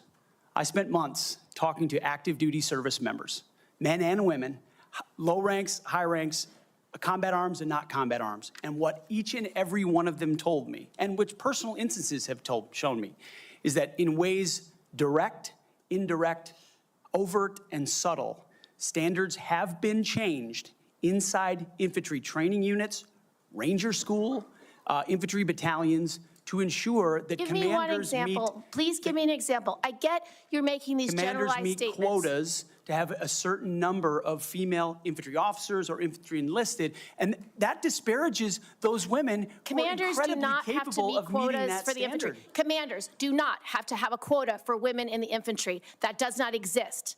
It does not exist. And your statements are creating the impression that these exist, because they do not. There are not quotas. We want the most lethal force. But I'm telling you, having been here for 15 years, listening to testimony about men and women in combat and the type of operations that were successful in Afghanistan and in Iraq, women were essential for many of those units. When Ranger units went in to find where the terrorists hiding in Afghanistan or in Iraq, if they had a woman in the unit, they could go in, talk to the women in a village, say, where are the terrorists hiding? Where are the weapons hiding? And get crucial information to make sure that we can win that battle. So you cannot denigrate women in general, and your statements do that. We don't want women in the military, especially in combat. What a terrible statement. So please, do not deny that you've made those statements. You have. We take the responsibility of standards very seriously, and we will work with you. I'm equally distressed you would not meet with me before this hearing. We could have covered all of this before you came here, so I could get to the 15 other questions that I want to get to. So women you have denigrated. You have also denigrated members of the LGBTQ community. Did you know that when Don't Ask, Don't Tell was in place, we lost so many crucial personnel, over 1,000 in mission-critical areas. We lost 10% of all our foreign language speakers because of a political policy. You said in your statement, you don't want politics in the DOD. Everything you've said in these public statements is politics. I don't want women. I don't want moms. What's wrong with a mom, by the way? Once you have babies, you therefore are no longer able to be lethal. I mean, you're basically saying women, after they have children, can't ever serve in the military in a combat role. It's a silly thing to say. It's a silly thing to say, beneath the position that you are aspiring to. To denigrate LGBTQ service members is a mistake. If you are a sharpshooter, you're as lethal regardless of what your gender identity is, regardless of who you love. So please know this to be a true statement.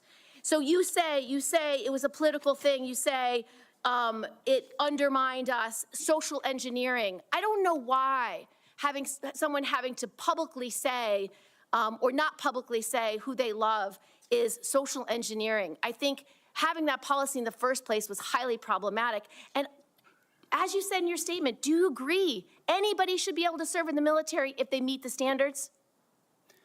Senator, as the president has stated, I don't disagree with the overturn of Don't Ask, Don't Tell. Great, because I don't want you thinking, can't serve if you're a mom, can't serve if you're LGBTQ, and then last, can't serve if you're a leftist. The statements you said about people who have views differently than you, that we're the enemy, are you saying that 50% of the DOD, if they hold liberal views or leftist views or are Democrats, are not welcome in the military? Are you saying that? Senator, I volunteered to deploy to Afghanistan under Democrat President Barack Obama. I also volunteered to guard the inauguration of Joe Biden, but was denied the opportunity to serve because I was identified as an extremist by my own unit for a Christian tattoo. Thank you very much. Senator Gillibrand, you held up a document and referred to it during your questioning. Would you like that entered into the record? It may be one without my marks. Okay, yeah, okay, we'll delete. We'll submit a clean clean it up. copy. Without objection, that will be admitted at the point of your question. And I would like to enter into the record at this point a letter of support from retired Air Force Colonel Melissa Cunningham. Colonel Cunningham supports Mr. Hegseth and mentions his warrior ethos, combat effectiveness, and maintaining military training standards. So without objection, both of those will be admitted, and I now recognize Senator Rounds. Thank you, Mr. Chairman. First of all, good morning. I'd like to thank you for your service to our nation in uniform and also your work on behalf of your fellow veterans and for your willingness to enter into this maelstrom of public service. I think the presence of so many veterans who have showed up to support you speaks volumes. I also want to recognize your family's service and sacrifice. You know as well as anyone that it's not just the man that enters the arena, but it's the entire family who also works their way through this process as well. I appreciated our meeting with you and with your wife Jennifer this last month. I thought that we had an excellent conversation, and I appreciate your statement and your answers to the advanced policy questions, especially your desire to bring a renewed focus on warfighting and lethality back to the Pentagon. I also respect and I appreciate my friend and colleague, Senator Gillibrand, and some of her questions, and I know that she had a number of them in there. You had an opportunity to respond very briefly. Were there any other responses that you would like to make or clarifications that you would like to make before I move on to my questions? Senator, thank you very much for the opportunity to meet and for the question. I would also acknowledge you were mentioning female engagement teams, which have shown a great deal of success on the battlefield. It would be and universally acknowledged as such.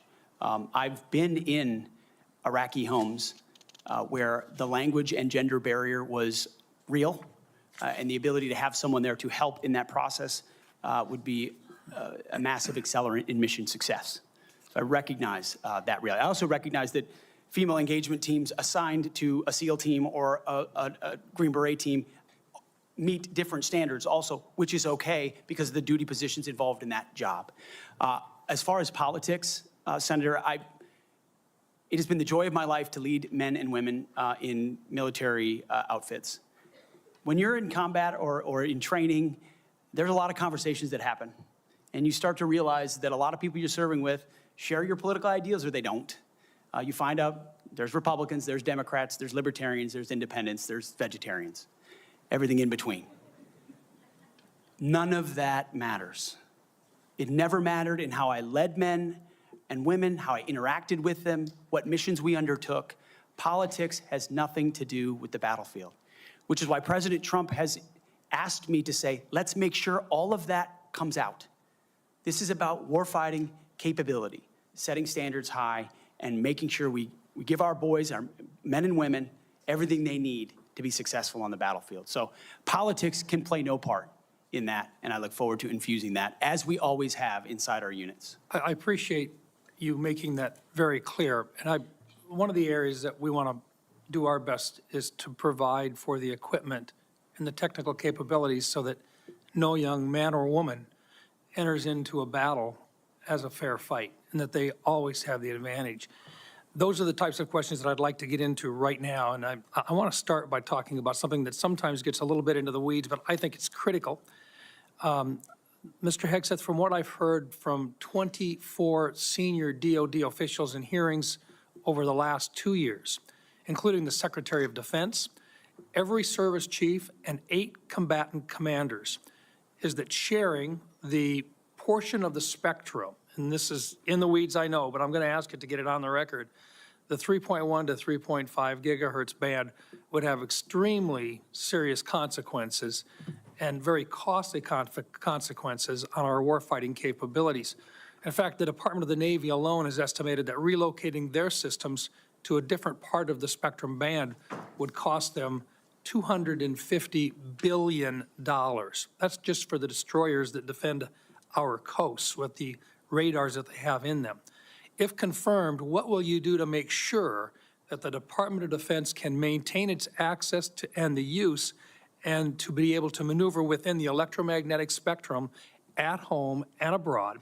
And would you be willing to literally go to the mat with the interagency to protect warfighter requirements for the use of the spectrum? Well, Senator, thank you for the question. And my job, in part, will be to go to the mat when necessary for things I believe are an absolute requirement for the Department of Defense and the men and women in uniform. There's no doubt about that. In this particular case, as far as spectrum, I look forward, as I've said before, getting a full class of, because this issue has come up a number of times in meetings. It's critically important with how our warfighters communicate across all services.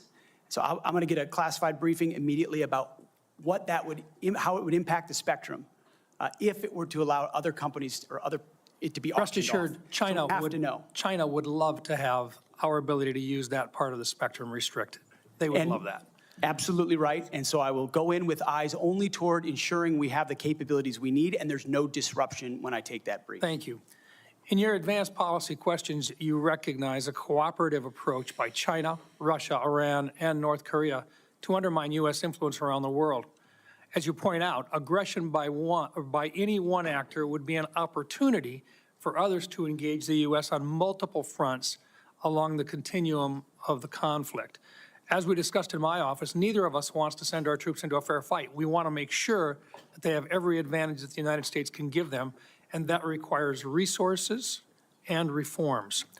Given the growing potential of a multi-theater conflict involving near-peer adversaries, what steps would you take to prepare the Department of Defense to simultaneously execute and sustain operations across multiple regions while maintaining readiness and deterrence globally? And I just have to make note, and I want to make it clear, we have language in this year's fiscal year 2025 National Defense Authorization Act calling for a review of the department's operational plans. And I just want to make sure that you're aware of that, and that we will have, if we have a fight with one, the chances are very good that we're going to have two battles or two different battlegrounds at the same time. Senator, which is why I believe our country's incredibly fortunate to have a new commander-in-chief in Donald Trump, who through the strategic approach he has taken with allies and against foes has prevented wars and is determined to do the same. That's our chief job, is deter and prevent wars. My job, should I be confirmed at the Secretary of Defense, is to ensure we have the right prioritization of assets and strategy, and then the tools in the toolbox necessary, the pointiest possible spear for President Trump to wield if necessary as the last resort. So President Trump at the helm, I think, will go a long way in making sure our enemies know there's a new sheriff in town. Thank you. Thank you, Mr. Chairman. And thank you very much, Senator Blumenthal. Thanks, Mr. Chairman. Thank you for having this hearing. Thank you for being here, Mr. Hegseth. And I want to join in expressing appreciation and respect for your service to our country, and thanks to all the veterans who are here today, and thank you for your service as the ranking member of the Veterans Affairs Committee. I hope we can focus on doing better for our veterans and doing better in management of the Department of Defense. There's always room for improvement. I think what we need in that position is not just better, but the best in financial management, because those decisions are life and death decisions affecting the 3.4 million Americans who serve our national security and our national defense and put their lives on the line. I want to talk about financial mismanagement at the two organizations that you headed, which are the only test of your financial management that we have before this committee, the Veterans for Freedom and Concerned Veterans for America. You took over the Veterans for Freedom in 2007. In 2008, you raised $8.7 million, but spent more than $9 million, creating a deficit. By January 2009, you told donors that the organization had less than $1,000 in the bank and debts of $434,000. By 2010, revenue at the Veterans for Freedom had dropped to about $265,000. In the next year, it had dropped further to $22,000. You don't dispute these numbers, do you? Senator, I'm extremely proud of the work me and my fellow vets did at Vets for Freedom. A bunch of young vets with no political experience, a small group, working hard every single day. We raised donor funds. And we have letters submitted for the record from almost everyone that worked with me every single day, including our chief operating officer, who will attest that every dollar we raised was used intentionally toward the execution of our mission, which is supporting the warfighters, exactly why we're here today, the warfighters in the Iraq surge. There was a campaign in 2008, Senator. It was Barack Obama if I versus can John just McCain. ask you another We believe John question, McCain would be the right because I person to have win, and so we spent the tax more. returns from that organization. I'm glad they're for the record. I am going to ask to be entered into the record, Mr. Chairman. Without objection. These tax returns are yours. They have your signature. And I'm going to ask that members of the committee review them because they're the only documents. I've asked for others. I've asked for the FBI report that would presumably document, it should have documented, this kind of financial mismanagement. And these are the 990s from that organization. By the year of 2011, donors had become so dissatisfied with that mismanagement, they, in effect, ousted you. They merged that organization with Military Families United, and thereafter, you joined a second organization as executive director. In between, Senator, I went to Harvard I want to University ask for 2 you years and questions. Afghanistan. I want to ask you questions about Concerned Veterans for America. Again, another set of tax returns, the 990s from that organization. I ask they be made part of the record, Mr. Chairman. Without objection, both of those returns are now part of the record. 2011 to 2016. At the end of 2013, shortfall of $130,000. At the end of 2014, shortfall of $428,000. You had a surplus the following year, but then another deficit of $437,000. By the time you left, that organization had deep debts, including credit card transaction debts of about $75,000. That isn't the kind of fiscal management we want at the Department of Defense. We can't tolerate it at the Department of Defense. That's an organization with a budget of $850 billion, not 10 or 15 million, which was the case at those two organizations. And it has command responsibility for 3.4 million Americans. The highest number that you managed in those two organizations was maybe 50 people. Let me ask you, how many men and women now serve in the United States Army? What is Send Strength? Senator, I would like an opportunity to respond to Well, the I've asked you a impugning of question. my How many- leadership of how a many men veterans and women organization. Concerned currently Veterans for serve? America, you're on the VA committee, sir, and I appreciate your service there. The VA Accountability Act and the Mission Act were all brainchilds of Concerned Veterans for America. We used our donor money very intentionally and focused to create policy that bettered the lives of veterans. Mr. Hegseth, I'm asking you a very simple question. How many men and women currently serve in the United States Army? Senator, the United States Army, 450,000 on active duty, sir. And how many in the Navy? And the Navy is 425, sir. Well, it's 337 this year. How many in the Marine Corps? 175,000, sir. 172,300. Those numbers dwarf any experience you had by many multiples. I don't believe that you can tell this committee or the people of America that you are qualified to lead them. I would support you as the spokesperson for the Pentagon. I don't dispute your communication skills, but I believe that we are entitled to the facts here. I've asked for more documents. I assume you'd be willing to submit to an expanded FBI background check that interviews your colleagues, accountants, ex-wives, former spouses, sexual assault survivors, and others, and enable them to come forward.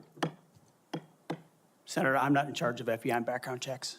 But you would submit to it and support it. I'm not in charge of FBI background checks. Thank you, Senator Blumenthal. I at this point, want to submit a letter from Captain Wade Zirkle, the founder of Vets for Freedom and the person who hired Pete Hegseth to run the organization.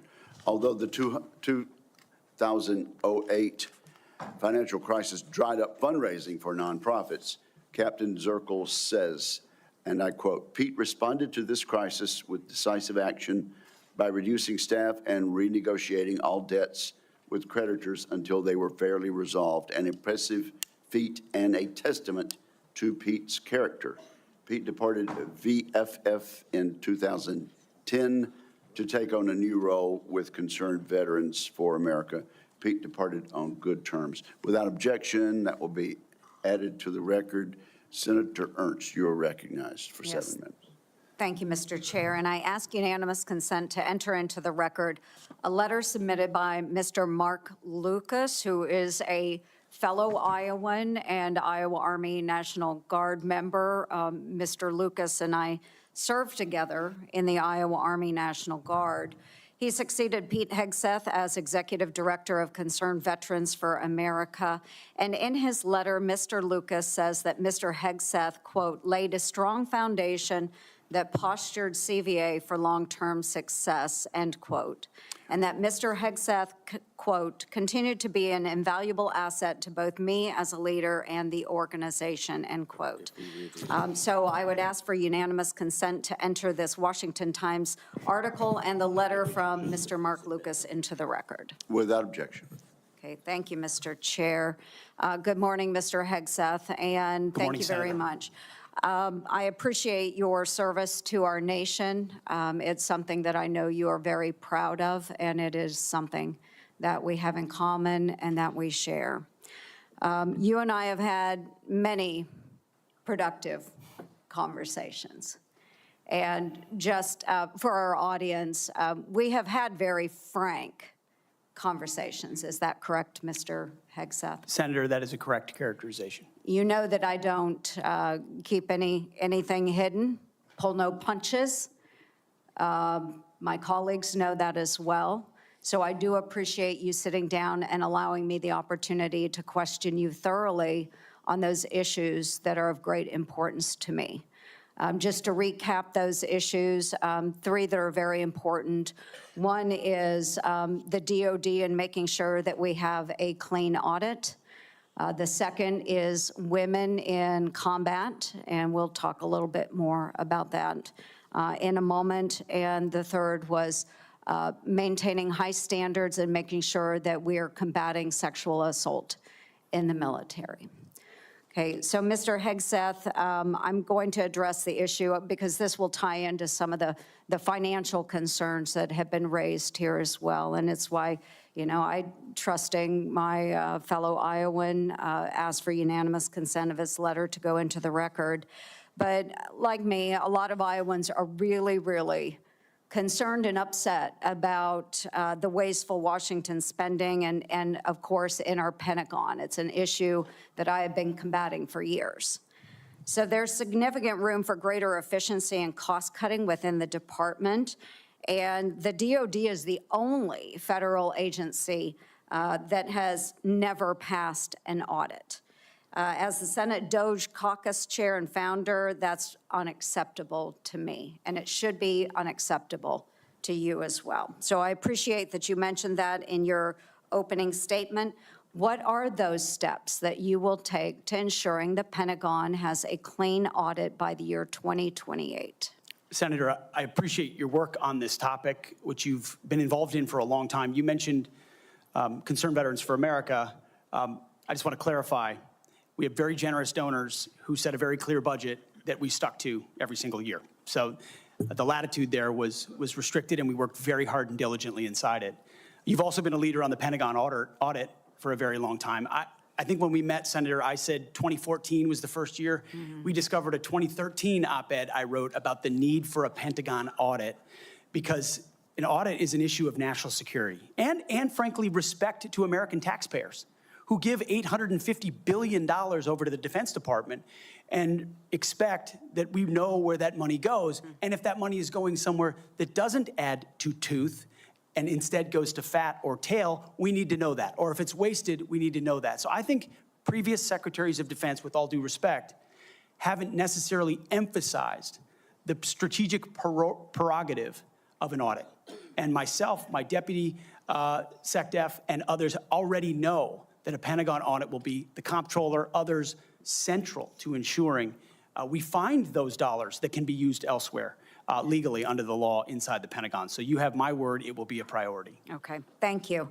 Okay, moving on to women in combat, and I had the privilege of serving in uniform for over 23 years between our Army Reserves and our Iowa Army National Guard. Did serve in Kuwait and missions in Iraq. And so it is incredibly important that I stress, and I hope that if confirmed, you continue to stress, that every man and woman has opportunity to serve their country in uniform and do so at any level as long as they are meeting the standards that are set forward. And we talked about that in my office. I do believe in high standards. Now, I was denied the opportunity to serve in any combat role because I have a lot of gray hair. And the policy has changed since then, okay? So I've been around for quite a while. But for the young women that are out there now and can meet those standards, and again, I'll emphasize they should be very, very high standards. They must physically be able to achieve those standards so that they can complete their mission. But I want to know, again, let's make it very clear for everyone here today. As Secretary of Defense, will you support women continuing to have the opportunity to serve in combat roles? Senator, first of all, thank you for your service, as we discussed extensively as well. It's my privilege. And my answer is yes, exactly the way that you caveated it. Yes, women will have access to ground combat roles, given the standards remain high, and we'll have a review to ensure the standards have not been eroded in any one of these cases. That'll be part of one of the first things we do at the Pentagon is reviewing that in a gender-neutral way, the standards, ensuring readiness and meritocracy is front and center. But absolutely, it would be the privilege of a lifetime to, if confirmed, to be the Secretary of Defense for all men and women in uniform who fight so heroic. They have so many other options. They decide to put their right hand up for our country, and it would be an honor to have a chance to lead them. Thank you. And just very briefly, we only have less than a minute left, but we have also discussed this in my office. A priority of mine has been combating sexual assault in the military and making sure that all of our service members are treated with dignity and respect. This has been so important. Senator Gillibrand and I have worked on this, and we were able to get changes made to the Uniform Code of Military Justice to make sure that we have improvements and on how we address the tragic and life-altering issues of rape, sexual assault. It will demand time and attention from the Pentagon under your watch if you are confirmed. So as Secretary of Defense, will you appoint a senior-level official dedicated to sexual assault prevention and response? Senator, as we have discussed, yes, I will. Okay, and my time has expired. Thank you for your answers. Senator Hirono.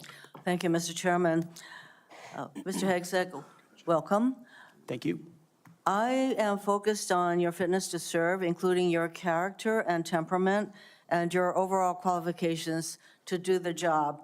And I do appreciate the comments of Ranking Member Reed with his concerns regarding your nomination, because I share those concerns.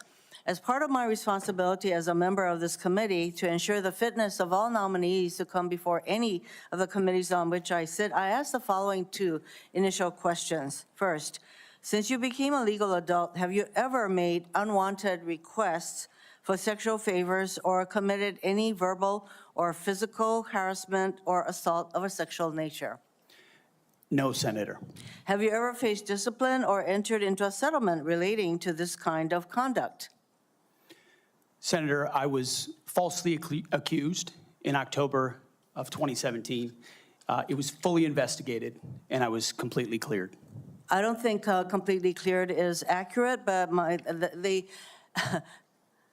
The fact is that your own lawyer said that you entered into an NDA and paid a person who accused you of raping her a sum of money to make sure that she did not file a complaint. Moving on. As secretary, you will be in charge of maintaining good order and discipline by enforcing the Uniform Code of Military Justice, UCMJ. In addition to the sexual assault allegations, and by the way, the answer to my second question should have been yes. I have read multiple reports of your regularly being drunk at work, including by people who worked with you at Fox News. Do you know that being drunk at work is prohibited for service members under the UCMJ?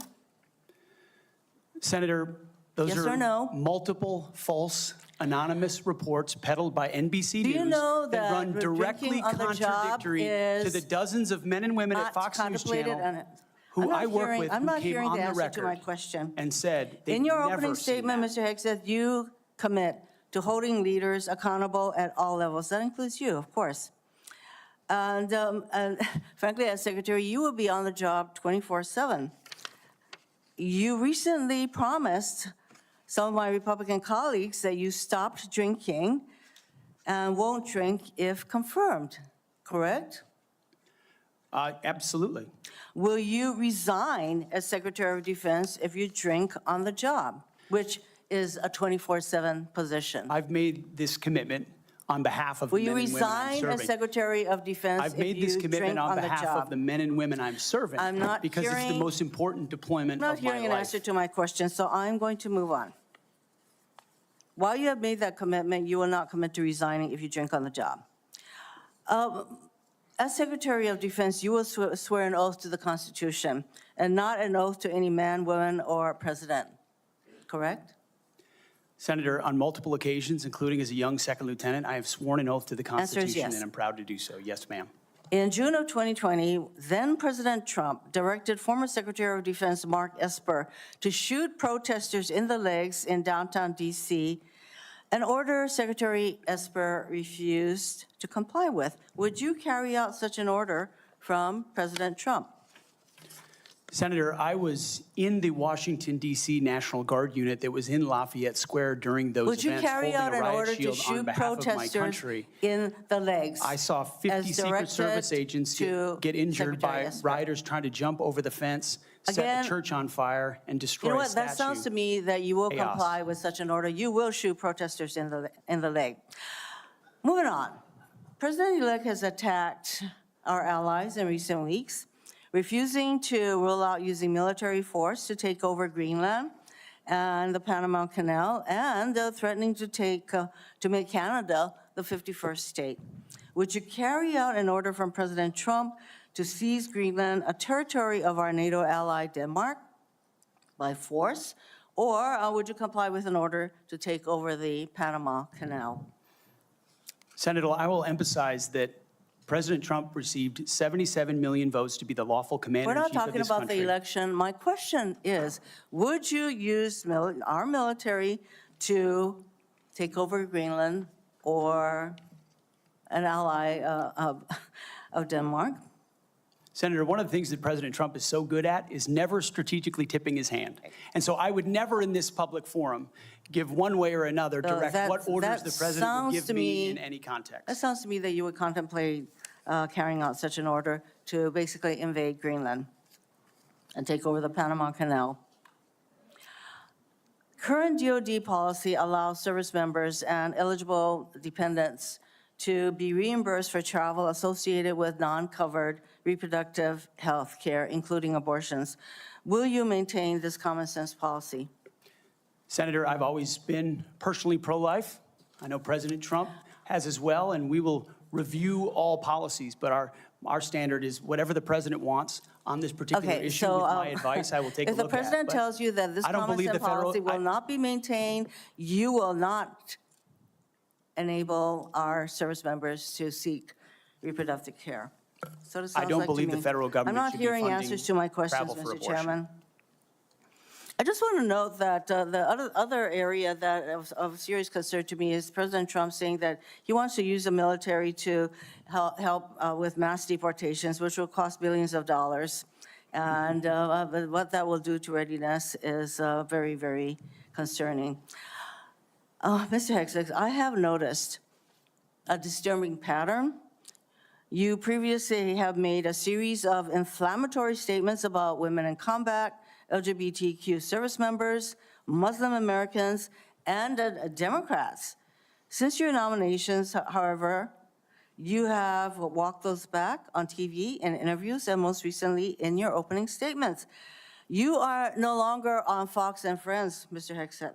If confirmed, your words, actions, and decisions will have real impacts on national security and our service members' lives. There are close to 3 million personnel in the Department of Defense, $900 billion budget. I hardly think you are prepared to do the job. Thank you, Mr. Chairman. Thank you. That wasn't a question, Mr. Hegseth. Thank you, Senator Rono. Senator Sullivan. Thank you, Mr. Chairman and Mr. Hegseth. Congratulations on your nomination, and thank you and your family for your service and sacrifice. Thank you, Senator. Now for the most important question you will receive all day. In 1935, before the Congress, the father of the United States Air Force, General Billy Mitchell, was testifying about a certain place in the world. He said, quote, "I believe that in the future, whoever holds this place will control the world. This location is the most strategic place in the world." What place was Billy Mitchell talking about? And let me give you a hint, it wasn't Greenland. I believe he was talking about the great state of Alaska. He was talking about the Senator. great state of Alaska. Great answer. If confirmed, will you commit to come with me to the great state of Alaska and meet our warriors who are on the front lines every day? Senator, I have, and as I mentioned to you in the past, I did a brief training exercise up at Fort Wainwright at a previous part of my military life. I look forward to returning. Great. And I will say, we are on the front lines with this new era of authoritarian aggression. In Alaska, the last 2 years, we've had Chinese and Russian naval task forces, joint strategic bomber task forces in our EEZ, in our ADIZ, and after his election, President Trump put out an extensive statement on Alaska, which included the following statement: "We will ensure Alaska gets even more defense investments as we fully rebuild our military, especially as Russia and China are making menacing moves in the Pacific." Mr. Hegseth, if confirmed, will you work with me, this committee, and the incoming Commander-in-Chief on continuing to build up our military assets and infrastructure in Alaska to reestablish deterrence in the Arctic and in the Indo-Pacific? If confirmed, Senator, it would be a pleasure to work alongside you and this entire committee to recognize the very real threat in the Indo-Pacific, the very real ways, even these past couple of weeks, that Russia has attempted to probe and push in and around Alaska, and also the very real strategic significance of Alaska vis-a-vis shipping lanes through the Arctic.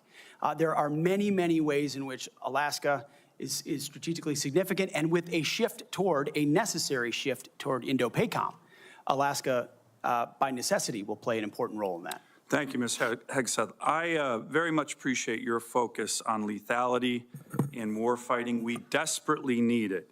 I want to provide a few examples of the Biden woke military, which is not focused on readiness or lethality, and want to get your comments on it. Nobody wants an extremist or racist in our military, but one of the most disgraceful and shameful things I've seen over the past 4 years as a senator on this committee and as a Marine Corps Reserve officer was on day one, the Biden administration played up a false and insulting narrative that our military was chock full of racists and violent extremists. This reached a pinnacle in this committee when Biden's Undersecretary of Policy, Colin Kahl, the #3 guy at the Pentagon, testified that one of his top goals would be to, quote, ending violent extremism and systemic racism within the ranks of the military. He had no data on this. The media loved it, fanned the flames, wrote baloney stories on this false narrative. Disappointingly, some of my colleagues on the other side of the aisle here reinforce this ridiculous narrative, one even suggesting that almost 10% of our uniformed military was extremists.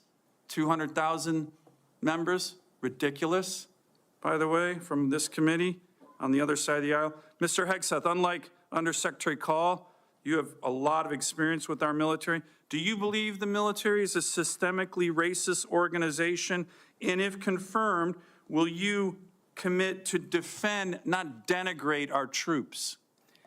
Senator, I was also offended by those comments because anyone who's been on active duty in the National Guard, man, woman, in units, understand that is fundamentally false. By the way, there's 3 studies, to his credit, Secretary Austin put out one of them, that said exactly what you just said. Fundamentally false. Senator, they knew it. Anyone who'd been in a unit knew it. One could argue that if not the least, one of the least racist institutions in our country is the United States military. That's Being a racist in our military has not been tolerated for a very long time. One of the Never in my greatest civil formations, rights never in other organizations in formations. America. Would you agree the U.S. military is one of the most forward-leaning, probably one of the greatest civil rights organizations in American history? No doubt. No Let me doubt, turn to another one. Last year at a hearing before this committee, I called on the Biden Secretary of the Navy to resign because he's failing in his ability to build ships. We are being completely outbuilt in terms of ships by the Chinese, and yet this Secretary of the Navy has been focused on climate change, not building ships in lethality. Mr. Hegseth, if your Secretary of the Navy ends up focusing on climate change more than shipbuilding and lethality, will you commit to me to fire him? My Secretary of the Navy, should I be confirmed, sir, will not be focused on climate change in the Navy, just like the Secretary of the Air Force won't be focused on LG-powered fighter jets, or the Secretary of the Army will not be focused on electric-powered tanks. Let me ask, We're going to be focused on lethality 1 minute and left. defeating our enemy. And I appreciate that. The other thing President Biden did, his first executive order as president was to focus on transgender surgeries for active duty troops.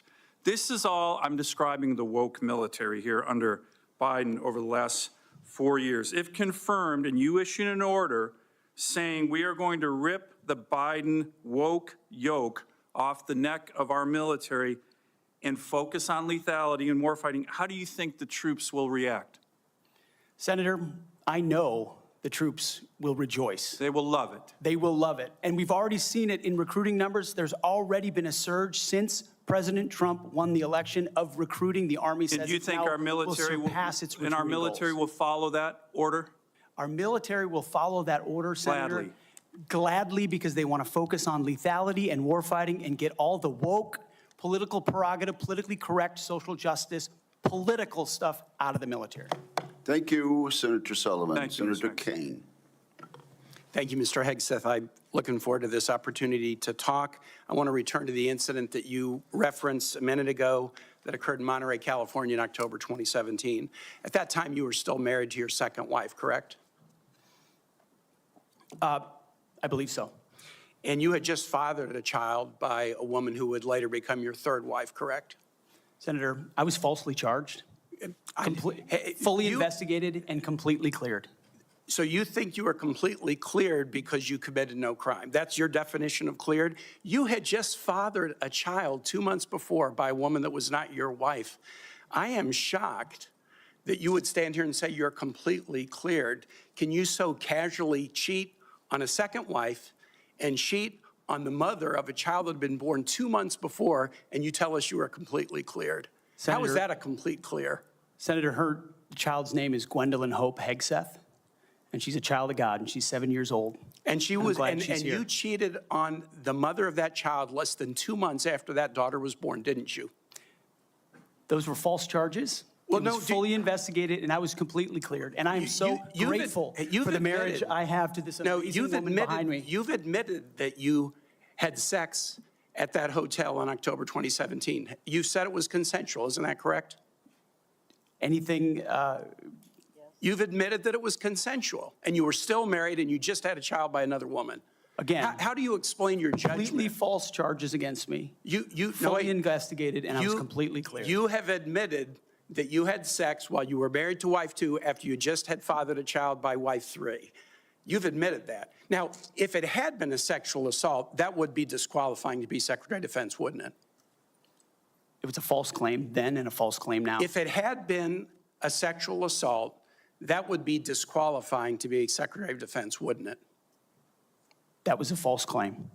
So Just you talking can't, about a hypothetical. so you can't tell me whether someone who has committed a sexual assault is disqualified from being Secretary of Defense?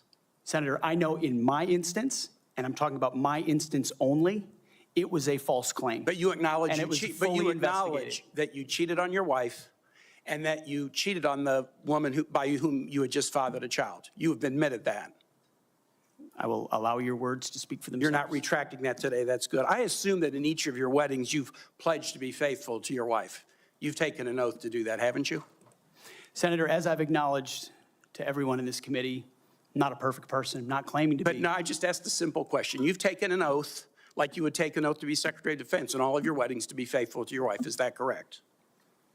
I have failed in things in my life, and thankfully, I'm redeemed by my Lord and Savior, Jesus Christ. In finalizing divorces from your first and second wives, were there non-disclosure agreements in connection with those divorces? Senator, not that I'm aware of. If there were, would you agree to release those first and second wives from any confidentiality agreement? Senator, it's not something I'm aware of. But if there were, you would agree to release them from a confidentiality agreement? Senator, that's not my responsibility. Did you ever engage in any acts of physical violence against any of your wives? Senator, absolutely not. But you would agree with me that if someone had committed physical violence against a spouse, that would be disqualifying to serve as Secretary of Defense, correct? Senator, absolutely not have I ever done that. You would agree that that would be a disqualifying offense, would you not? Senator, you're talking about a hypothetical. I don't think it's a hypothetical. Violence against spouses occurs every day. And if you as a leader are not capable of saying that physical violence against a spouse should be a disqualifying fact for being secretary of the most powerful nation in the world, you're demonstrating an astonishing lack of judgment. The incident in Monterey led to a criminal charge, a criminal investigation, a private settlement, and a cash payment to the woman who filed the complaint. And there was also a non-disclosure agreement, correct? It was a confidential settlement agreement off of a nuisance lawsuit. Right. During an interview, you claimed that you settled the matter because you were worried that if it became public, it might hurt your career. Do you maintain that you were blackmailed? Senator, I maintain that false claims were made against me. And ultimately, Your attorney those used false the claims, phrase, I have the opportunity to attest my innocence in those false claims. But you didn't reveal any of this to President Trump or the transition team as they were considering you to be nominated for Secretary of Defense. You didn't reveal the action. You didn't reveal the criminal complaint. You didn't reveal the criminal investigation. You didn't reveal the settlement. You didn't reveal the cash payment. Why didn't you inform the commander-in-chief and the transition team of this very relevant event? Senator, I've appreciated every part of the process with the transition team. They have been open and honest with me. We've had great conversations between the two of us, and I appreciate the opportunity that President-elect Trump has given me. You chose not to reveal this, right? Because you knew it would hurt your chances. So you chose not to reveal this really important thing to the commander-in-chief and the transition team because you were worried about your chances rather than trying to be candid with the future president of the United States. Are there any other important facts that you chose not to reveal to the president-elect and his team as they were considering you to be Secretary of Defense? Senator, I sit here before you an open book, as everyone who's watched this process. With multiple non-disclosure and confidentiality agreements tying the hands of many people who would like to comment to us. Much has been made of your workplace behavior as a leader of nonprofit veterans organizations and as a Fox News contributor. Were you fired from either of the leadership positions with the nonprofits? I was the leader. I was the CEO of Concerned Veterans for America and the executive director of Vets for Freedom. Were you fired from either of them? And I was never fired from a veterans organization. Do you have non-disclosure agreements with either of those organizations? Not that I'm aware of, Senator. Many of your work colleagues have said that you show up for work under the influence of alcohol or drunk. I know you've denied that, but you would agree with me, right, that if that was the case, that would be disqualifying for somebody to be Secretary of Defense? Senator, those are all anonymous false claims, and the totality. They're not anonymous. The letters We've on the seen- record here. They're not anonymous. On the record, people We've who've seen worked with records me with at names Vets attached for to them. Freedom, Concerned Vets for America, and Fox News One of attributing your- to me one of your being colleagues working said- hard every day on behalf of One of my your mission. colleagues said that you got drunk at an event at a bar and chanted, "Kill all Muslims." Another colleague, not anonymous, we have this, said that you took coworkers to a strip club. You were drunk, you tried to dance with strippers, you had to be held off the stage, and one of your employees in that event filed a sexual harassment charge as a result of it. Now, I know you denied these things, but isn't that the kind of behavior that, if true, would be disqualifying for somebody to be Secretary of Defense? Senator, anonymous false charges. They're not anonymous. And I'll just conclude and say this to the chairman. You claim that this was all anonymous. We have seen records with names attached to all of these, including the name of your own mother. So don't make this into some anonymous press thing. We have seen multiple names of colleagues consistently throughout your career that have talked about your abusive actions, Chairman, I think attitudes, he's words, over and his time. statements He's to way women. over his time. I now yield. And thank you very much. I now ask unanimous consent to enter into the record a family court order concerning the appointment of parenting time between Mr. Hegseth and Mrs. Samantha Hegseth. It states that there were no claims of domestic abuse or probable evidence of abuse in the relationship. Without objection, that will be added to the record. And we now move to Senator Kramer. Thank you, Mr. Chairman. Thank you, Mr. Hegseth, for your service, for your willingness to endure this. And I'm sorry for what has been happening to you, particularly the very idea that you should have to sit there and answer hypothetical potential, in somebody's imagination, crimes that may take place at some point. And wouldn't that disqualify you if you were a murderer or if you were a rapist? Unfair. And I'm embarrassed for this behavior.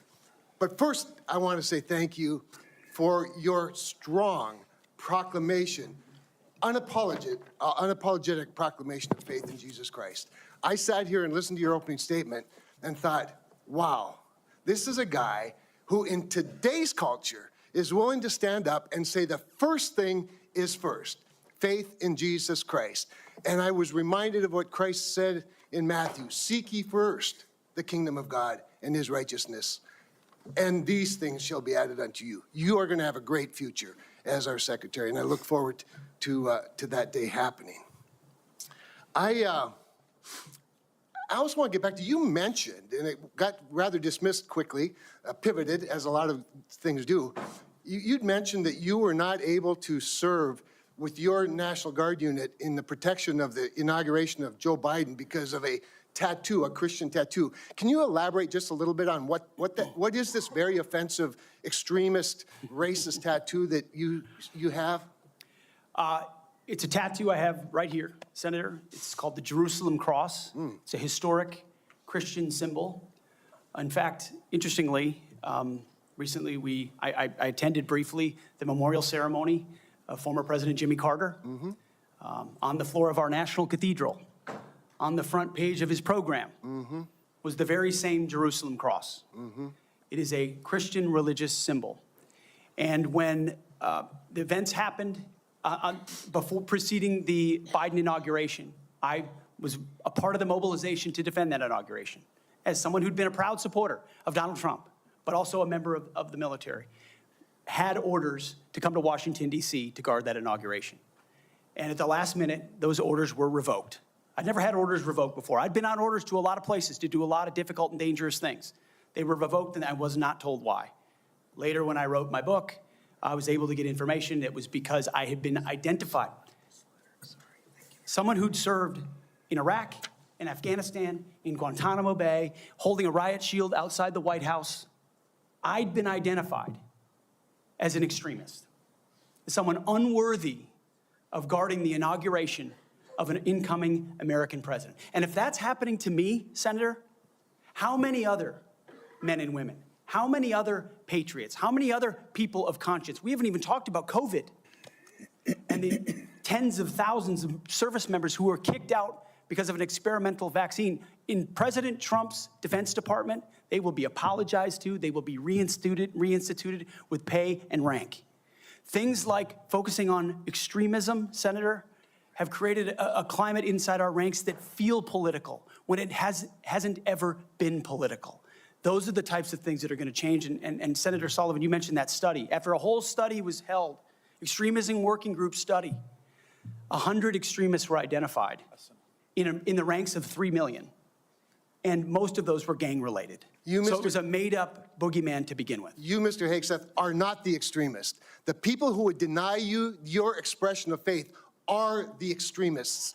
They're the racists. They're the bigots. You're the one that is protecting their right to be one. Thank you for that. I want to go to another point in your opening statement, and it's summarized in this beautiful one-sentence paragraph. You said, quote, "Leaders at all levels will be held accountable, and warfighting and lethality and the readiness of the troops and their families will be our only focus." At that moment, in my mind's eye, I heard soldiers, airmen, Marines, sailors, guardians, from the Pentagon to the Pacific and everywhere in between, applaud. And they're thinking, it's about time. I can get on board with that idea. And quite honestly, and I want to get to this because I think it's so important.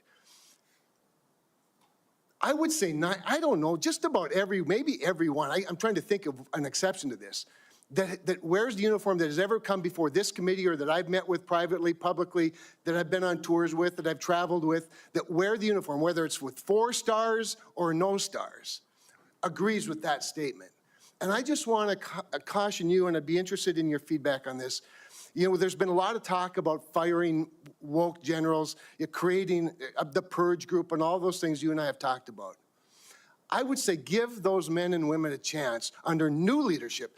You know, my favorite painting in the rotunda is of George Washington retiring his commission, establishing on day one, a man who could have been king, chose to be a civilian leader of this country.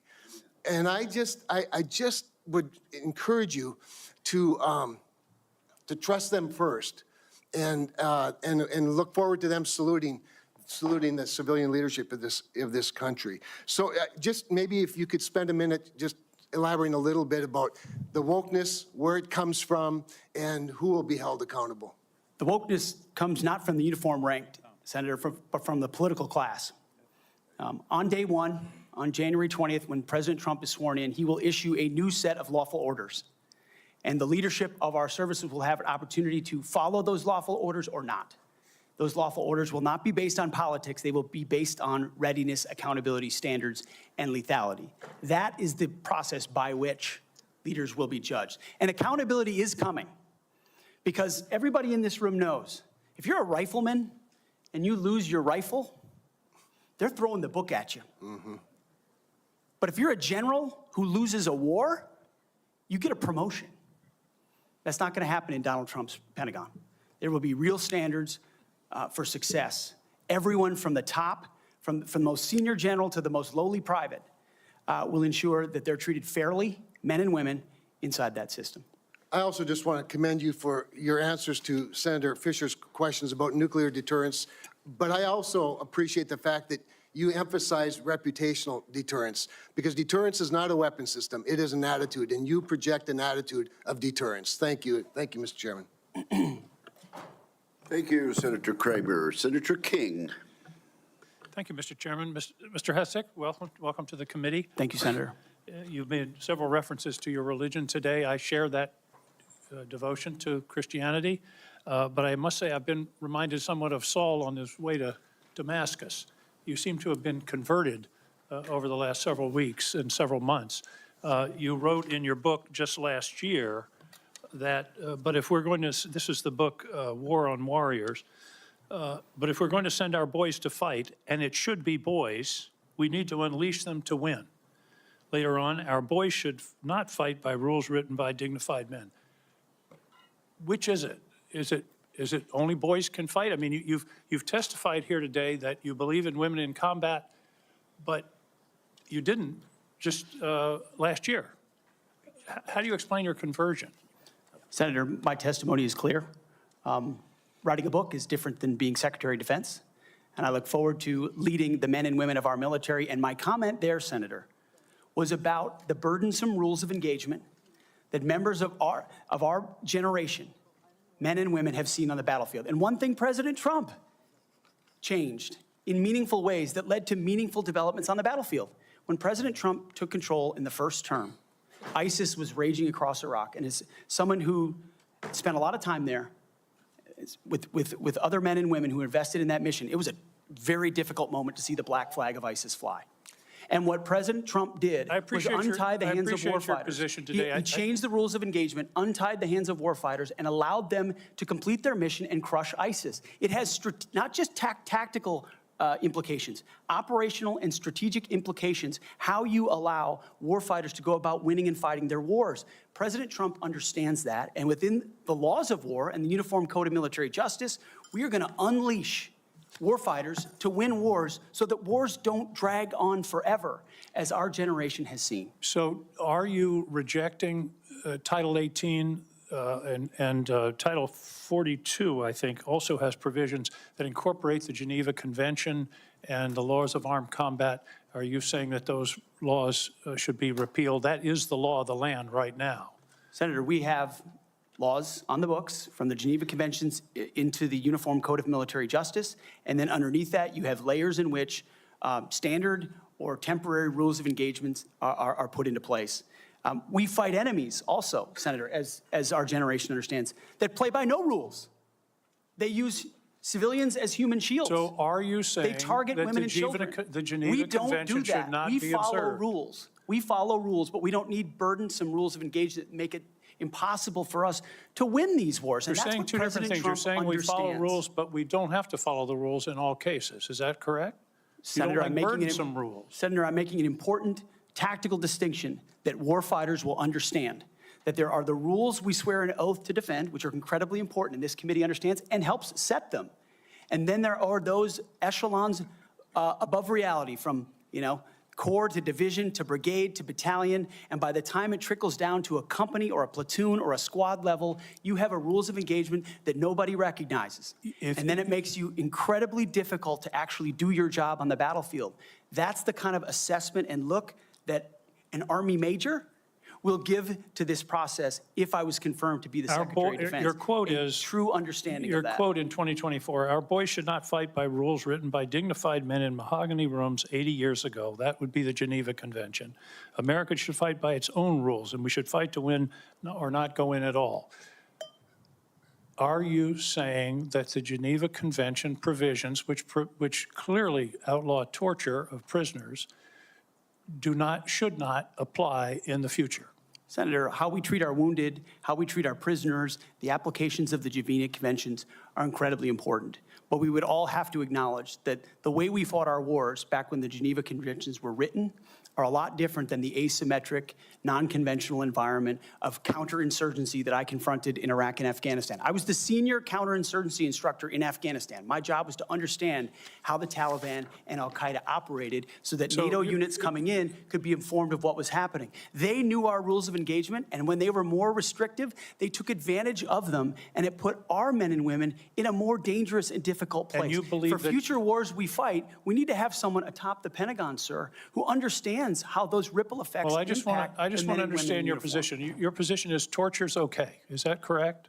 Waterboarding, torture is no longer prohibited given the circumstances of whatever war we're in. Is that correct? Senator, that is not what I said. I've never been party to torture. We are a country that fights by the rule of law, and our men and women always do. And yet we have too many people here in air-conditioned offices that like to point fingers at the guys in dark and dangerous places, the gals in helicopters in enemy territory who are doing things that people in Washington, D.C. would never dare to do, or send, in many cases, In one of your interviews, you said they're willing to do this, you're talking about Donald Trump and Senator Cruz, they're willing to do something like waterboarding if it's going to keep us safe. Are you okay with waterboarding? Senator, the law of the land is that waterboarding is not legal. So the statement that you made, you now recant, is that correct? They are willing to do something like waterboarding if it's going to keep us safe. You expressed that with approval. Senator, I'm very familiar with that as a concept, having spent a year at Guantanamo Bay, Cuba, guarding 700 of those that attacked us on 9/11. I just want to be clear, are we going to abide by the Geneva Convention and the prohibitions on torture, or are we not? Is it going to Senator, depend on the circumstances? As I've stated multiple times, the Geneva Conventions are what we base ours, but what an American first national security policy is not going to do is hand its prerogatives over to international bodies that make decisions about how our men and women make decisions on the battlefield. America First understands we send Americans for a clear mission and a clear objective. We equip them properly for that objective. All right, We give them everything they need, and then we stand behind them with the rules of engagement that allow them to fight decisively I to understand. defeat America's enemies, which is why we say I just have a quietly few and peacefully seconds in left, this Mr. conference Hegseth, room. if you could. I was very disturbed in your opening statement where you talked about the priorities that you have. We will work with our partners and allies to deter aggression in the Indo-Pacific from the Communist Chinese. There's not a single mention in this statement about Ukraine or Russia. Is this code for we're going to abandon Ukraine? Senator, the president, that's a presidential level policy decision. He's made it very clear that he would like to see a end to that conflict. We know who the aggressor is. We know who the good guy is. We'd like to see it as advantageous for the Ukrainians as possible, but that war needs to come to an end. You talk a lot about deterrence of China. I would submit that Xi Jinping is watching what we do very carefully. If we abandon Ukraine, that would be the strongest signal possible to Xi Jinping that he can take Taiwan without significant resistance from this country. Thank you, Senator King. Senator Scott of Florida. Mr. Chairman, I'd like to enter into the record 2 letters which testify to Mr. Hegseth's leadership record at Concerned Veterans for America. The first letter submitted by Mr. Darren Selnick, a senior advisor at CFA, stated that there's been no better leader, policy champion, or fighter for the military and veterans than Pete. He was instrumental in 2014 and 2017 in ensuring that veterans had health care choice. The second letter submitted by Mr. Kason Spiro, digital media director of CVA from 2015 to 2017, stated, Pete brought incredible energy, focus, and a clear vision to the organization and showed everything that the team accomplished together. And I similarly asked to submit to the record a letter from Paul J. Roberts, retired Colonel, U.S. Army Special Forces, speaking to the unwavering integrity of Mr. Hegseth. Is there objection? Without objection, those 3 will be admitted. Senator Scott. All right. First, congratulations on your nomination. Thank you, Senator. And thank you for being willing to serve our nation. I served in the Navy. I'm really proud of my dad. He was crazy. He did all 4 combat jumps with the 82nd Airborne. He, after that, survived all that and fought in the Battle of the Bulge. And what they went through, it was hell. So I have a lot of respect for him and for everybody that puts on the uniform and serves in battle and has to lead people in battle, because being on a ship, that didn't happen to me, but I had a lot of friends that happened to, and it clearly happened to my dad. I've served on this committee for 6 years, 2 years under President Trump and the past 4 under President Joe Biden. I've seen how the Biden-Harris administration pushed the DOD to prioritize wokeness over being the most lethal military force in the world. It's our readiness, our national security, and our ability to recruit people who are willing to put their lives on the line for our country. Can you talk about some of the changes we can make to improve recruitment and rebuild our military into the most lethal force in the world? First of all, Senator, thank you for the question. Thank you for your time. I think the first and most important thing we could have done is elect Donald Trump as the new commander-in-chief, because past is prologue. Our warfighters understand what kind of commander-in-chief they're going to get in President Donald Trump, someone who stands behind them, someone who gives them clear missions, someone who ends wars decisively, and the issue of Ukraine was mentioned, and ensures new wars are not started. There was a minor incursion under Barack Obama into Crimea, followed by nothing under President Trump, followed by an all-out assault by Vladimir Putin into Ukraine under the Biden administration. That did not happen under Donald Trump. Donald Trump managed the Taliban. Under the Biden administration, Afghanistan collapsed tragically, ending in the lives of 13 at Abbey Gate, who we remember every single day, and no one was held accountable for that. Chinese spy balloons were flying over the country. None of that happened under Donald Trump, and our warfighters understand that. So there's no better recruiter, in my mind, for our military than President Donald Trump. My job is to come alongside him, should I be confirmed, and continue to emphasize his emphasis on warfighting, on getting anything that doesn't contribute to meritocracy out of how decisions are made inside the Pentagon. What gender you are, what race you are, your views on climate change, or whether you are a person of conscience and your faith should have no bearing on whether you get promoted or whether you're selected to go to West Point or whether you graduate from Ranger School. The only thing that should matter is how capable are you at your job? How excellent are you at your job? I served in multi-ethnic units in every place that I served. None of that mattered. But suddenly we re-inject DEI and critical race theory, dividing troops into different categories, oppressor and oppressed, in ways that they otherwise just want to work together. That's why I've pointed out before, and I'll say it again, and because I'm sure it'll be quoted to me at some point. The dumbest phrase in military history is our unity is our strength. No, our shared purpose is our strength. Our shared mission is our strength. We are one DoD community of all committed to the same mission. Has nothing to do with your background. Has to do with what your commitment is to the country. And that is my solemn pledge to every single person that would put the uniform on and reflects President Trump's priorities as well, Senator. Thank you. You know, we talked a little bit about the fact the Pentagon can't do an audit, all right? Can you talk about, and I mean, to me, I've run big businesses. It's all about accountability. If you want to get an audit done, you can get an audit done. You might get a letter saying hey, there's things you have to fix, but it all goes to accountability, and we haven't had it. So can you talk about how you bring accountability to the table, what you've done in the past, and what you're going to do with regard to bringing accountability to the Pentagon? I meant it when I said it in the opening statement, Senator. I know what I don't know. I know I've never run an organization of 3 million people with a budget of $850 billion. But what I do know is that I've led men and women. I've led people.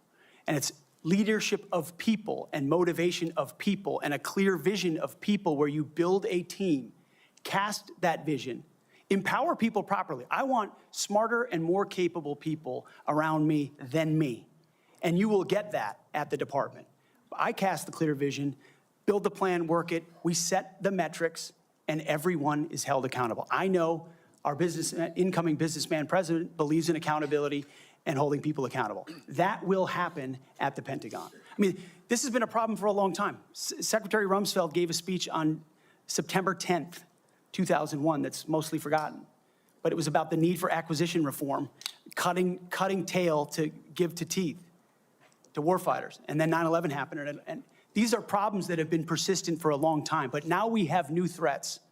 And we need the urgency of this moment. As you said, Mr. Chairman, the most dangerous moment we've been since the end of the Cold War and possibly since World War II.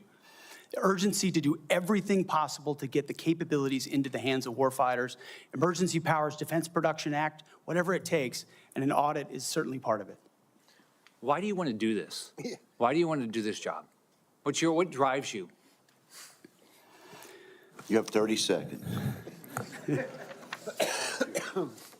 Because I love my country, Senator, and I've dedicated my life to the warfighters. People see me as someone who hosts a morning show on television. But people that really know me know where my heart's at. It's with the guys in this audience who've had my back, and I've had theirs. We've been in some of the darkest and most difficult places you can ever be in. You come back a different person. And only by the grace of God am I here before you today. I'm doing this job for them, for all of them. Thank you, Mr. Hegseth. Senator Warren. Thank you, Mr. Chairman. And Mr. Hegseth, thank you. Thank you for your service. So if you're confirmed as Secretary of Defense, you will oversee our military, including about 250,000 women who currently serve on active duty in the Army, the Navy, the Air Force, the Space Forces, and the Marines. And I have serious concerns that your behavior toward women disqualifies you from serving in this role. Now, I've been trying to get answers from you for quite some time on this. You haven't wanted to meet or to answer any of my questions, so we'll just have to do it here and dive in. I want to pick up on some of the questions asked by Senators Shaheen and Gillibrand and Hirono, and I just want to make sure we have a list of some of the facts that I think are undisputed. I'm not going to talk about anonymous sources. I'm just going to quote you directly. We've got the video. We've got it in print. So going back to January 2013, you told a Fox News interviewer that women in the military simply couldn't measure up to men in the military, saying that allowing women to serve in combat roles would force the military to lower the bar. You picked up on that same theme in 2015, making remarks on Fox News, referring to women in combat as, quote, it would erode standards. June 2024, you said on Ben Shapiro's podcast, quote, women shouldn't be in combat at all. And then, of course, we've talked about it in 2024. You published a book, and you say on page 26 of your book, we need moms, but not in the military, especially in combat units. Page 48 of your book, you claim that women should not be in combat roles because men are distracted by women.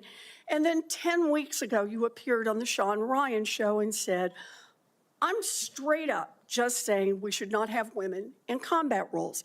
Now, I presume you recall making all these statements? Senator, I'm not familiar with the article you're pointing to in 2013, but it underscores my argument completely, because in that 2013 argument, I was talking about standards. Standards are what it's always been about, Let's not Senator. have this same fight again. Always been about Senate I've quoted standards. you directly. We've got the video. We're happy to show it. But I want to be clear here. For 12 years, you were quite open about your views, and your views were consistently the same. Women are inferior soldiers, sailors, Marines, airmen, and guardians. And in case anyone missed the point, and these are your words from 10 weeks ago, women absolutely straight up should not be permitted to serve in combat. And I notice on each of these quotes, those are said without qualification. It's not by how much you can lift or how fast you can run. They don't belong in combat, period, or your words, straight up. And then on November 9th, 2024, just 32 days after your last public comment saying that women absolutely should not be in combat, you declared that, quote, some of our greatest warriors are women, and you support having them serve in combat. Now, that is a very, very big about face in a very, very short period of time. So help me understand, Mr. Hegseth, what extraordinary event happened in that 32-day period that made you change the core values you had expressed for the preceding 12 years? Senator, again, I very much appreciate you bringing up my comments from 2013, because for me, this issue has always been about standards. And unfortunately, because of some of the people that have been in political power for the last 4 years, priorities other than standards, lethality, and meritocracy have driven decision-making. I'm quoting you from the podcast. Women shouldn't be in combat at all. Where is the reference to standards, that they should be there if they can carry, if they can run? I don't see that at all, Mr. Hegseth. What I see is that there's a 32-day period in which you suddenly have another description about your views of women in the military. And I just want to know, what changed in the 32 days that the song you sang is not the song you come in here today to sing? Senator, the concerns I have, and the concerns that many have had, especially in ground combat units, is that in pursuit of certain percentages or quotas, standards have been changed. And that makes the combat more difficult for everybody involved. Let me make a suggestion about what happened in that 32 days. You got a nomination from President Trump. Now, I've heard of deathbed conversions, but this is the first time I've heard of a nomination conversion. And I hope you understand that many women serving in the military right now might think that if you can convert so rapidly your long-held and aggressively pursued views in just 32 days, that 32 days after you get confirmed, maybe you'll just reverse those views and go back to the old guy who said straight up, women do not belong in combat. Now, Mr. Hegseth, you have written that after they retire, generals should be banned from working for the defense industry for 10 years. You and I agree on the corrosive effects of the revolving door between the Pentagon and defense contractors. It's something I would have liked to talk with you about if you'd come and been willing to visit with me. But the question I have for you on this is, will you put your money where your mouth is and agree that when you leave this job, you will not work for the defense industry for 10 years? Senator, it's not even a question I've thought about because You can it's think not about it one right that, now. it's not one, my motivation for this job I understand has never that. I been just about need what a could yes or no conceivably here. come next. Time is short. I just need a yes or no. I would consult with the president about what the policy should be In at the Defense other Department. words, you're quite sure that every general who serves should not go directly into the defense industry for 10 years, but you're not willing to make that same pledge? I'm not a general, Senator. You'll be the one, let us just be clear, in charge of the generals. So you're saying sauce for the goose, but certainly not sauce for the gander? I would want to see what the policy of the Oh, president I'll is. bet you would. Thank you, Senator Warren. Senator Tuberville. Thank you, Mr. Chairman, and thanks for your hard work and your committee's hard work, Mr. Chairman. This has gone well. I'd like to submit this letter, topic conduct at Vets for Freedom for Hegseth. I'd like to submit that for the record, please. Without objection. General Hegseth, Mr. Hegseth, thanks for being here today and with your family. I know this is tough. That's what it's all about, though. You're a tough guy. Been here for a while. Never seen this many people that here for a support of a nominee. That's impressive. I met with a lot of them yesterday, and they are very passionate. So thank you for willing to take this on, and congratulations on your nomination. I'm worried about recruiting. We can look at everything out there and talk about all these things, these narratives, but at the end of the day, I came from a team sport where the players actually won the games. And that's what's going to happen here. You're not going to win the game. Now, you're going to set the precedent. You're going to get the blame or the credit, but there's going to be people that's going to be under you that's going to set the precedent for the future of our country. Now, the war games that we play on our computers with our adversaries right now, for us, it don't look good because our military, we're in trouble. Our whole country's in trouble. Thank God President Trump got elected November the 5th. We couldn't have kept down this same path. That could not happen. I met with a couple of generals this summer. Coach, we're spending more money on transgender restrooms than we are coverings for $100 million airplanes. That's not acceptable. We can't do that. That's not what this is about. Met with a couple of Navy SEALs not too long ago. They just got back from crawling around in the mud and the muck overseas, unknown places. Couldn't tell you where they've been, carrying a weapon, obviously protecting us and our allies. And the first week they're back. What'd they do? They had to go through a week of DEI training. Both are now out. They give it up. It was embarrassing to them of what they had to do. We've lost all sight of what we're doing in our military, lost all sight. It starts with leadership, and it starts with recruiting. Well, I was a young man, used to when I was growing up, if you couldn't afford to go to college, you had the opportunity to go to the military where you could learn a trade. You could learn, you could make a living for your family, and eventually possibly get an education. That was a good alternative. We've forgotten that. We've forgotten it. We can't give up on our young people. Young people are our number one commodity in this country, and they're the ones that's going to live and die for the freedom of this country in the future. So, again, thank you for taking this on. recruiting. Our service academies are meant to serve as our primary commissioning source of officers. It now appears that they are a breeding ground for leftist activists and champions of DEI and critical theory. Now, not all, but some, and some is way too much. How are we going to eliminate this, Mr. Hegseth? How are we going to get this back on track to where we grow our leaders? I had a young man that forever he wanted to go to West Point. I got him a nomination, I got him accepted, and he turned it down. He says, Coach, I'm not getting involved with that mess. How are we going to overcome this? Senator, thank you for the question. And I think it comes down to leadership, clear leadership. From President Trump through me, should I be nominated?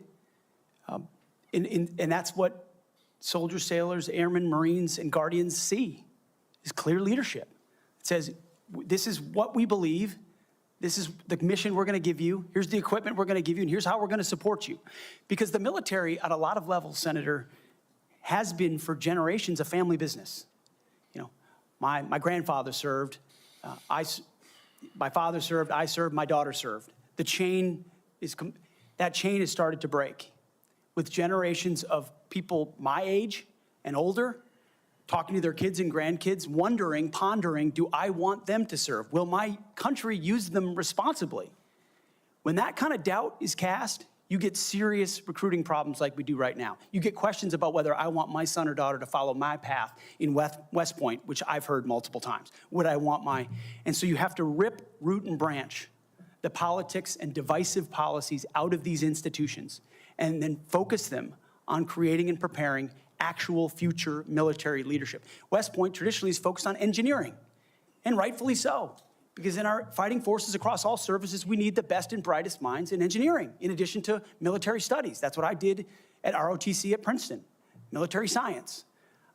And we need more uniformed members going back into West Point, the Air Force Academy, the Naval Academy, as a tour to teach with their wisdom of what they've learned in uniform, instead of just more civilian professors that came from the same left-wing woke universities that they left, and then try to push that into service academies. When that changes, Senator, I truly believe under Donald Trump, we will have a recruiting renaissance. That sends signals to the world, to our enemies and our allies alike, that America's back. And thankfully, then we have the men and women of our country willing to want to serve. Thank you, and it's about attitude, too, and I love your attitude. You've got to be motivated. You've got to understand that people, they will hook up with you. They will understand and learn under their leaders. Why would you fight for a country that you don't love? That's what I keep hearing from a lot of our college kids that they're getting from these woke universities that they go to. Now, and I worked at a lot of them. That is one of the excuses I get from our kids. We've got to break that. Another one.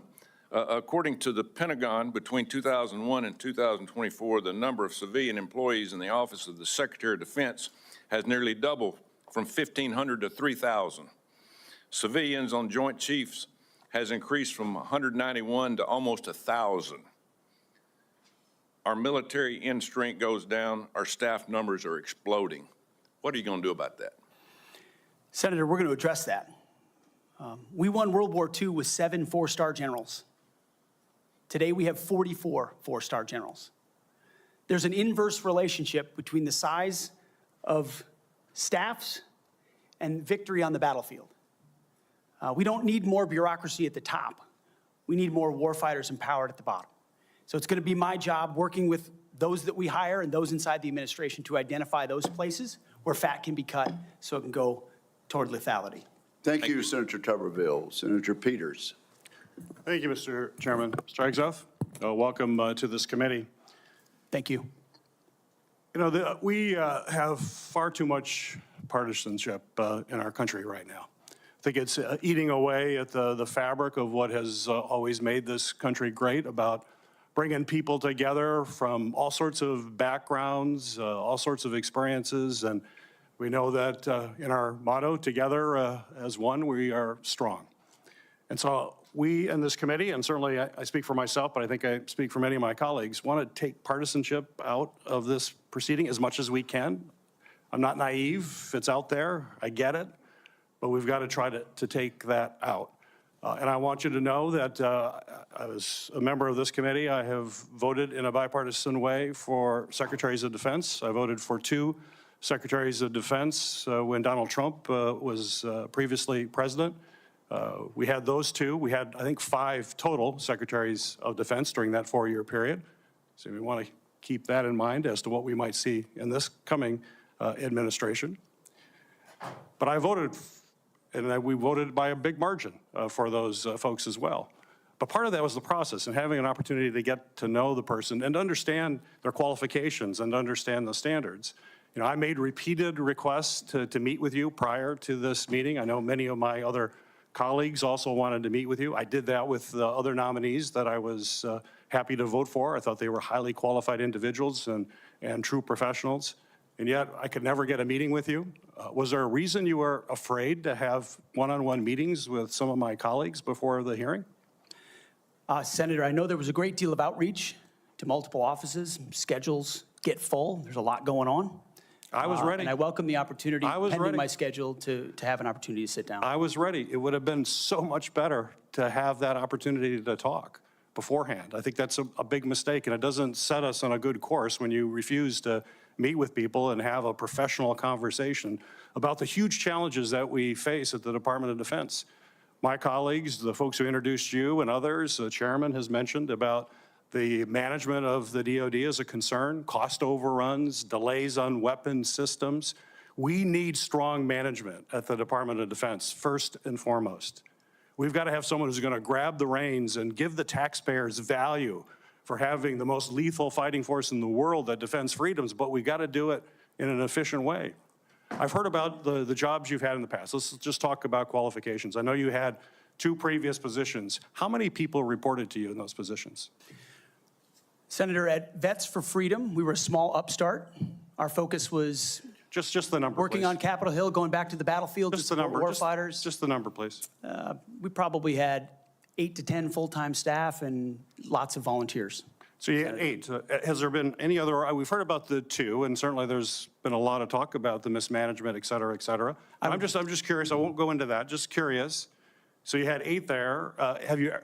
What's the largest number of people you've ever supervised or had in an organization in your career? Not 3 million, Senator. No, I don't expect that. No one, very few people have ever had that experience, but how many? It's a straight up question. I think we had over 100 full-time staff at Concerned Vets for America, roughly, with thousands of volunteers. So 100 people. I was also a headquarters company commander, which would have been Okay, that's fine. a couple of hundred. So nothing remotely near the size of the Defense Department, I would acknowledge that. Actually, Senator. not remotely near even a medium-sized company in America, let alone a big company in America, especially a major corporation. And we're hiring you to be the CEO of one of the most complex, largest organizations in the world. We're the board of directors here. I don't know of any corporate board of directors that would hire a CEO for a major company if they came and said, you know, I supervised 100 people before. They'd ask you, well, what kind of experiences you had? We need innovation. Can you give me an experience or your actual experience of driving innovation in an organization? Give me an example of where you have done that. Oh, my goodness, Senator, absolutely. At Concerned Veterans for America, we created the Fixing Veterans Healthcare Task Force, a bipartisan task force that had never been done before, to create policy, to drive policy change on Capitol Hill that organizations fought ferociously against. We got the VA Accountability Act passed and the Mission Act passed in a way that a nonprofit of our size, veterans organization, has never done. And Thank you. that's testified in all the letters that we put forward to the committee, which are on the record. Okay, I have limited time. Thank you for that. Give me an example of where you've driven down cost. I've heard the examples that Senator Blumenthal gave. The cost was a real problem for you in your 50-person organization that you actually raised a lot less than what you actually spent. Did you drive costs down? If in a 50-person organization, let me tell you, we've got to drive costs down dramatically in an organization of 3 million people and hundreds of billions of dollars. You don't have that experience that you can talk about. To me, this is, or acquisition reform. Acquisition reform, you bring that up. Have you had experience in acquisition reform? I've written about and studied on acquisition reform. Have you for quite actually some done time. it? Because what we need in the hands of our warfighters better change because we're not doing it well right now. It better, and we need people who have experience actually doing that. You know, you talk about standards. Again, I'm going to go back to CEO of the most complex organization in the world. I don't think there's a board of directors in America that would hire you as a CEO with the kind of experience you have on your resume. You talk about standards. You talk about raising or lower, that we have a problem of standards in the DOD, and we have to raise standards for the men and women who serve. Do you think that the way to raise the minimum standards of the people who serve us is to lower the standards for the Secretary of Defense? That we have someone who has never managed an organization more than 100 people is going to come in and manage this incredibly important organization and do it with a professionalism and has no experience that they can tell us that they have actually done that? I have real problems with that. This is not about other issues that are brought up. They're all very important. I'm just about trying to get things done, managing efficiently, and having the best people who have demonstrated that in a large organization. And I'm sorry, but I don't see that in your background. There are a lot of other things you can do very well. You're a capable person, but you have not convinced me that you're able to take on this tremendous responsibility with a complex organization and having little or no significant management experience. Senator, I'm grateful to be hired by one of the most successful CEOs in American history, should I be confirmed. Mr. Hegseth, it seems to me that you've supervised far more people than the average United States senator supervises typically.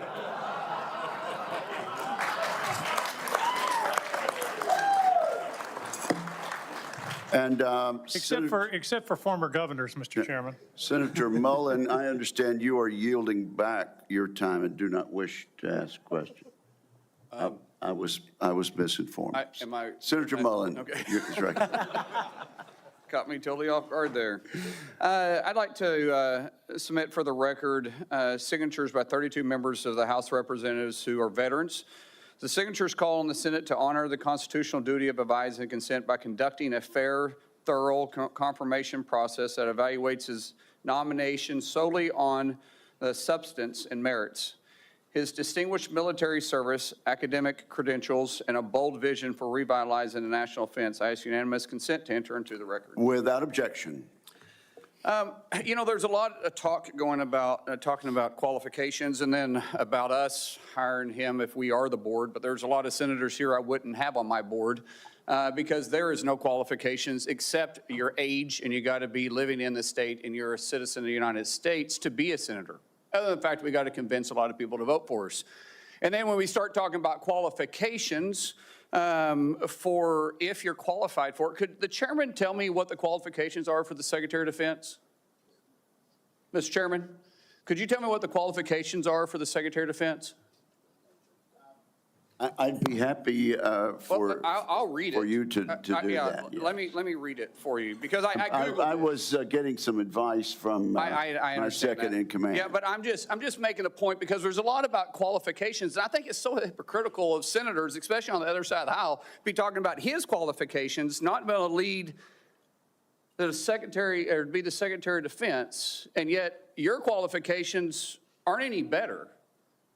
You guys aren't any more qualified to be the senator than I'm qualified to be the senator, except we're lucky enough to be here. But let me read you what the qualifications of the Secretary of Defense is, because I Googled it, and went through a lot of different sites, and really it's hard to see. But in general, the U.S. Secretary of Defense position is filled by a civilian. That's it. If you have served in the U.S. Army Forces and have been in the service for, you have to be retired for at least 7 years, and Congress can weigh that. And then there's questions that the senator from Massachusetts brought up about serving on a board inside the military industry, and yet your own secretary that you all voted for, Secretary of Austin, we had to vote on a waiver because he stepped off the board of Raytheon. But I guess that's okay because that's a Democrat Secretary of Defense. But we so quickly forget about that. And then Senator Kaine, or I guess I better use the senator from Virginia, starts bringing up the fact that what if you showed up drunk to your job? How many senators have showed up drunk to vote at night? Have any of you guys asked them to step down and resign from their job? And don't tell me you haven't seen it, because I know you have. And then how many senators do you know have got a divorce before cheating on their wives? Did you ask them to step down? No. But it's for show. You guys make sure you make a big show and point out the hypocrisy because the man's made a mistake. And you want to sit there and say that he's not qualified? Give me a joke. I mean, it is so ridiculous that you guys hold yourself as this higher standard and you forget you got a big plank in your eye. We've all made mistakes. I've made mistakes. And Jennifer, thank you for loving him through that mistake. Because the only reason why I'm here and not in prison is because my wife loved me too. I have changed, but I'm not perfect. But I found somebody that thought I was perfect. And for whatever reason, you love Pete, and I don't know why. But just like our Lord and Savior forgave me, my wife's had to forgive me more than once too, and I'm sure you've had to forgive him too. And so thank you. So before I go down this rabbit hole again, tell me something about your wife that you love. She's the smartest, most capable, loving, humble, honest person I've ever met. In addition to being incredibly beautiful. Don't forget about your kids. I'm supposed to talk about my kids? No, well, she's also the mother. Oh, an amazing mother. Yes. Of our blended family of 7 kids. Brother, I'm pulling you which love along. her. I'm trying to help you here.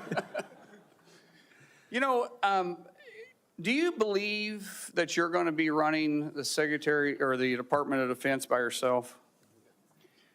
Senator, absolutely not. Just as President Trump is assembling his cabinet, I look forward and already am in the process of building one of the best possible teams you can imagine, with decades and decades of experience outside of the Pentagon, driving innovation and excellence, and also inside the building, knowing how to make it happen. Yes, sir. So, in your organizations that you did have the privilege of running, did you have a board that you? In both organizations, we had a board, yes. Okay, and what did you do with that board? What kind of decisions did you make with them? Those boards provided oversight and insight into decision-making. They all have special, unique sets that maybe filled gaps that you're not the expertise in? Yes, sir.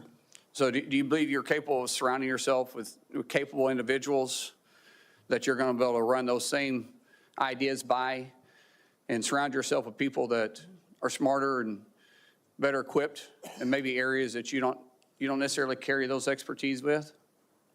Senator, the only reason I've had success in life, to include my wonderful wife, is because of people more capable around me and having the self-confidence to empower them and say, hey, run with the ball, run with the football, take it down the field. We'll do this together. I don't care who gets the credit.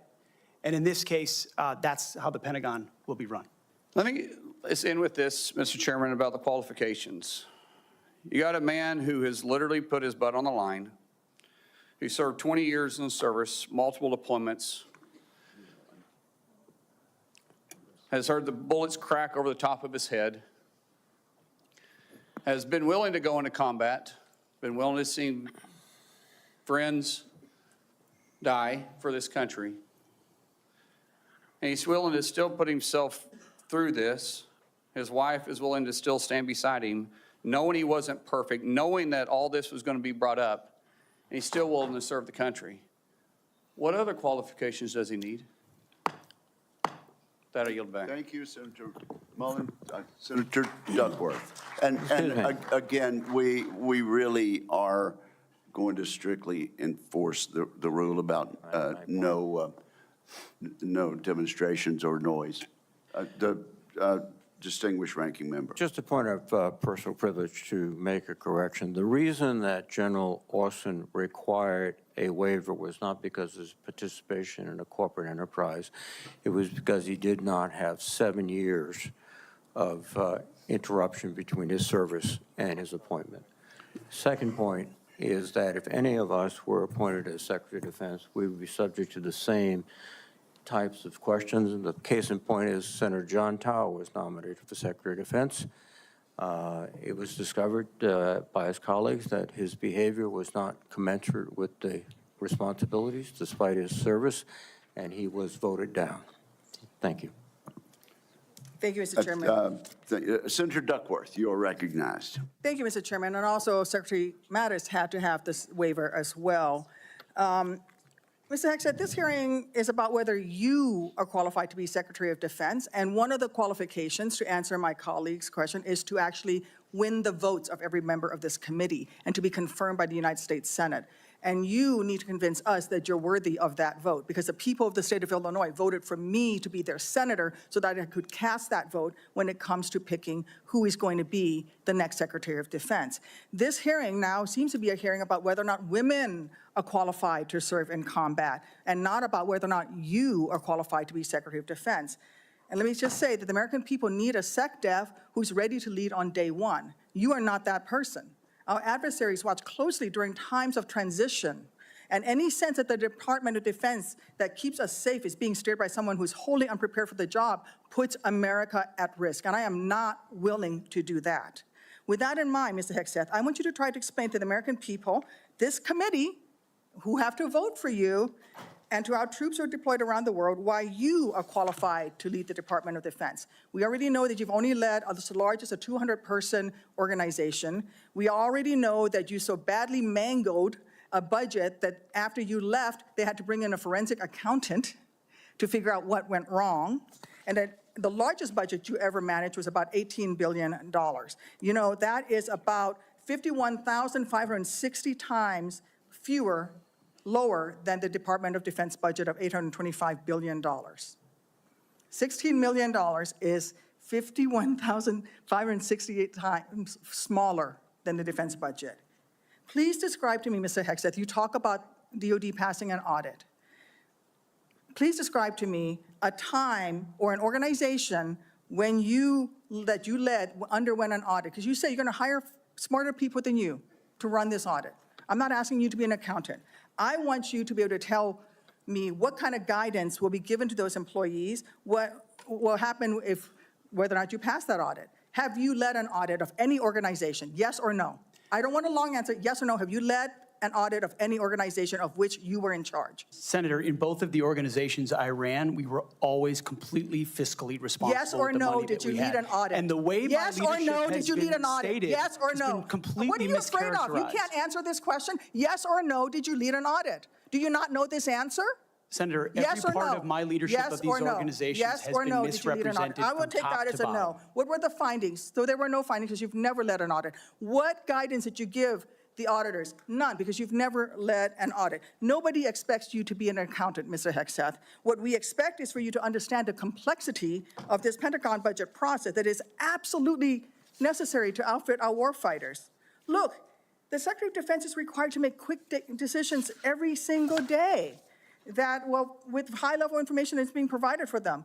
A Secretary of Defense has to have breadth and depth of knowledge. Right now, I am concerned that you have neither. Mr. Hegseth, what is the highest level of international negotiations that you have engaged in, that you have led in? Because the Secretary of Defense does lead international security negotiations.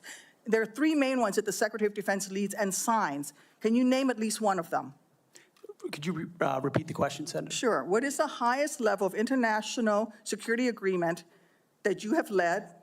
And can you name some that the Secretary of Defense would lead? There's three main ones. Do you know? I have not been involved in international security arrangements because I have not been in government other than serving in the military. So my job has been to lead men and women in combat. So no, the answer is no. Can you name one of the three main ones that the Secretary of Defense signs? You're talking about defense arrangements. I mean, NATO might be one that you're referring to. Status of Forces Agreement would be one of them. Status of Forces Agreement. I've been a part of teaching about Status of Forces Agreements. But you don't remember to mention it? You're not qualified, Mr. Hegseth.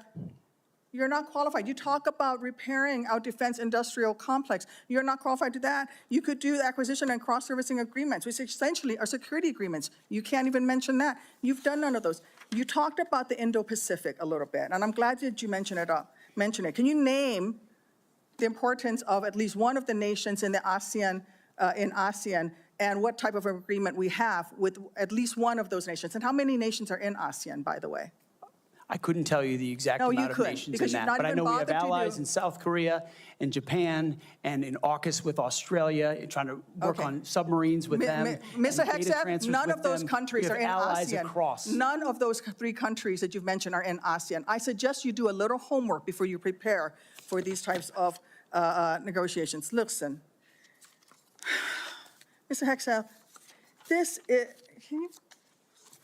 we ask our troops to go into harm's way all the time. We ask them to go into harm's way. And this behind me is a copy of the Soldier's Creed, a copy that usually hangs over my desk here in the Senate, and you should be familiar with it. It's the same copy that hung over my desk at Walter Reed every single day that I woke up and fought my way back because I wanted to go back and serve next to my buddies who'd saved my life. This same copy, these words are repeated over and over and over again. And let me read out 2 things to you, 2 sentences. I will always place the mission first, and I am disciplined, physically and mentally tough, trained and proficient in my warrior task. Mr. Hegseth, our troops follow these words every single day, and they man up and they pack their rucksacks and they go to war. And they deserve a leader who can lead them, not a leader who wants to lower the standards for himself or raising the standards for other people. And by the way, our troops already meet the standards. We ask troops to man that ship, fight that fire, fly that helicopter until their very last breath. And they do that every single day. They cannot be led by someone who's not competent to do the job. How can we ask these warriors to train and perform the absolute highest standards when you are asking us to lower the standards to make you the Secretary of Defense simply because you are buddies with our president-elect? And by the way, he has filed for bankruptcy 6 times. I'm not quite sure he's the kind of CEO you want to refer to as a successful businessman. Let me make it clear. You can't seem to grasp that there is no U.S. military as we know it without the incredible women that we serve. Women who've earned their place in their units.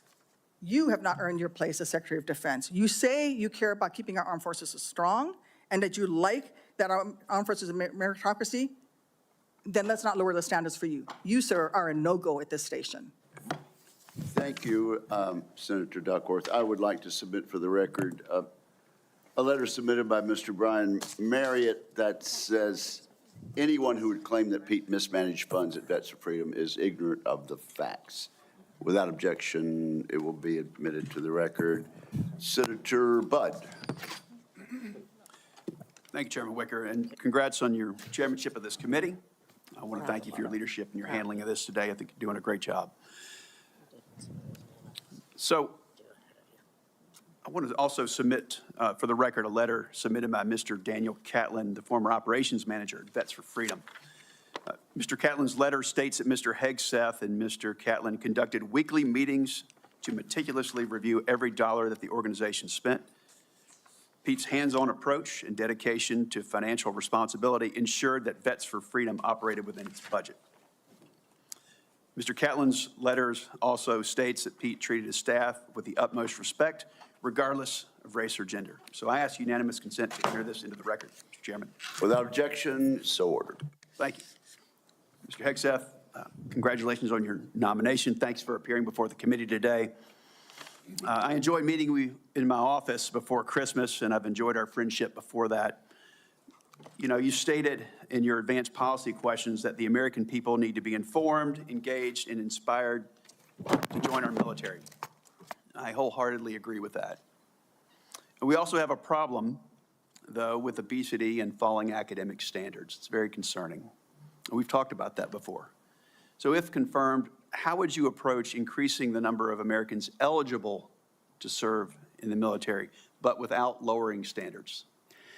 Well, Senator, I think there are already, to the credit of, I believe, the Army and other services have now caught up to that, which have piloted programs that have had some success, that have allowed young Americans who want to serve in the military but can't necessarily pass the ASVAB or pass the APFT to get into basic training, an opportunity to get caught up, a preparatory class. Sure.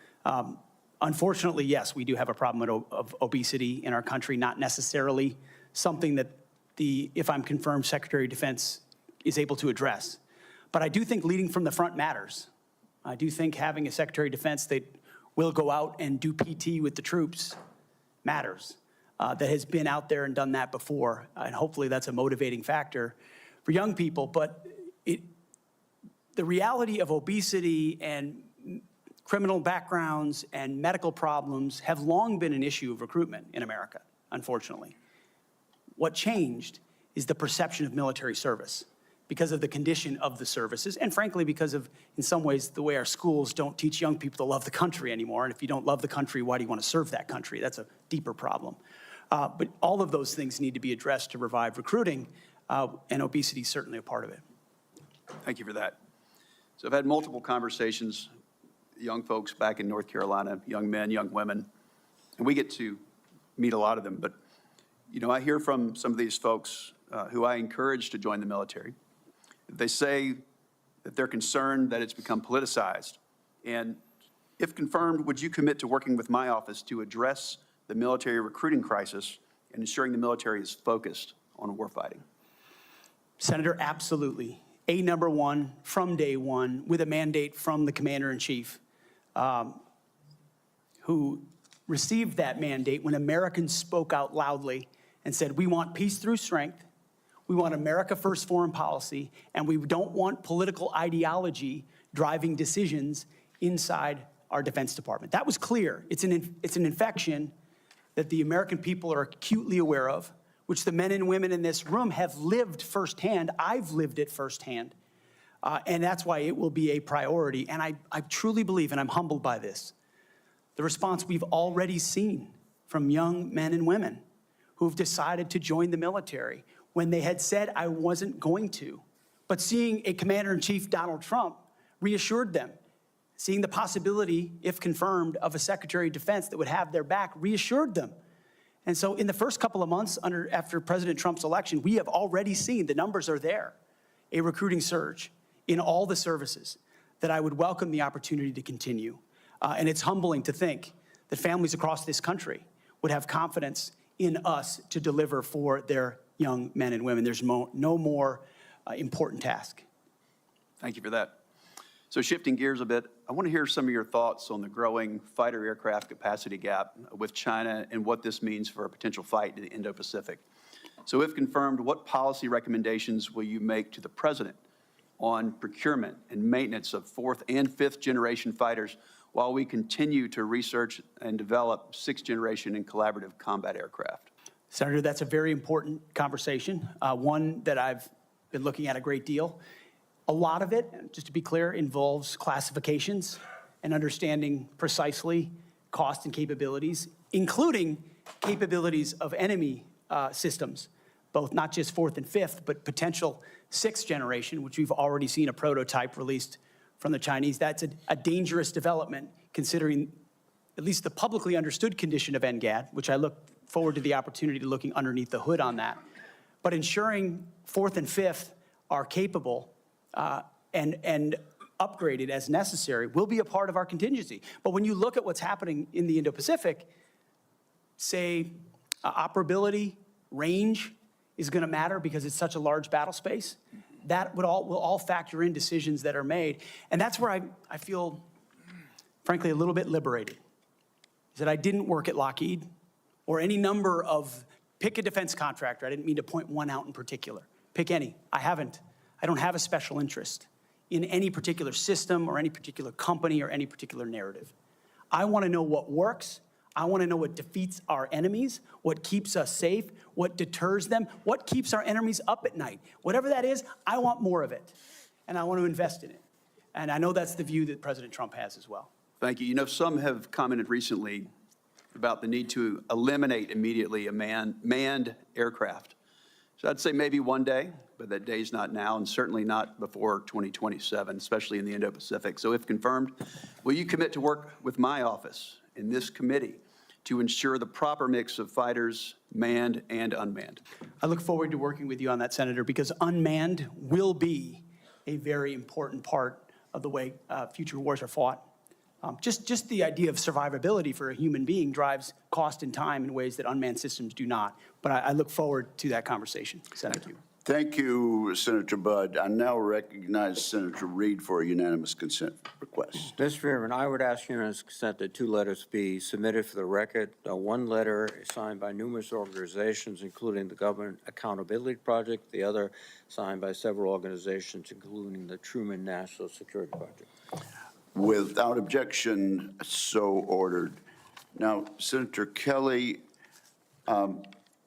Senator Rosen got here after the gavel went down. Do you really want to go ahead of her? I am going to defer to my good friend and colleague, Senator Rosen, That from is the a really great good, state of Nevada. Really good decision. Senator Rosen, you are recognized. And thank you, Senator Kelly. I owe you one. Thank you, Chairman Wicker, Ranking Member Reed, for holding this hearing. And Mr. Hegseth, I appreciate your service and your willingness to serve again. However, I am deeply disappointed that you would not agree to meet with me, as other members have said on this committee prior to this hearing, as is the precedent for this committee and others. So let me tell you a little bit about what I would have talked about had you made yourself available prior to the hearing. Nevada is home to the premier aviation training ranges for both the Air Force and the Navy, the largest ammunition depot in the world, and the only place in the country where we are able to verify the reliability of our nuclear stockpile without the need for explosive testing. The Nevada National Guard is one of the only few units across the country with the mission of fighting wildfires. That's for another hearing. And currently activated to fight the devastating fires around Los Angeles in support of our neighbors. We therefore play a critical role in our national security, and the person who holds the position of Secretary of Defense matters greatly to Nevada service members and our military equities. But every single person who serves in the military, we've talked about, my colleagues, esteemed colleagues, have talked about recruitment and retention. One day, they will become a veteran. So my veterans and the folks who are serving active duty now are concerned about what you think.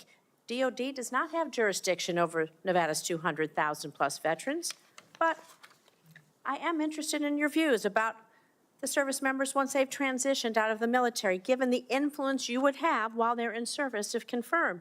In 2019, on a segment of Fox and Friends, you said that veteran service organizations, VSOs, I'm going to quote, encourage veterans to apply for every government benefit they can ever get after they leave the service.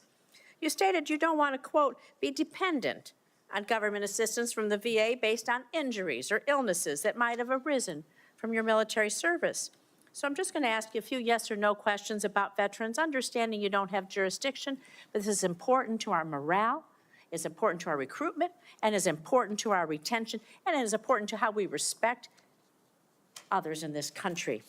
So yes or no, please. Do you believe that VSOs are wrong to support veterans in obtaining the benefits that they have rightfully earned and deserved when they signed that line like you did for your service? Senator, yes or no, veterans please. deserve the benefits they've earned. I have been in many battles with traditional veteran you would service agree that organizations over differences of opinion about how to deliver those services, So yes or including no? Veterans Do you believe Choice, VSOs are wrong? which is a I'm gonna- VSOs is a very broad term. We were a VSO also, ma'am, but some of those services took a traditionally should they be able to bureaucratic help approach.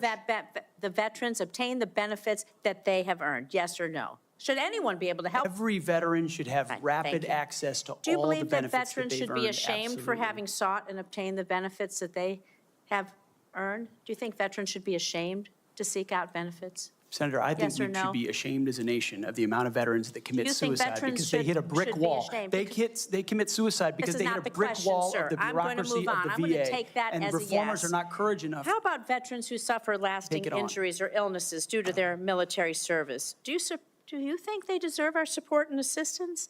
I mean, your answers to these, they're too broad. People want to know, are you willing to support our veterans organizations that will help our veterans get every damn thing that they deserve because they signed on the dotted line to keep us safe, just like you did?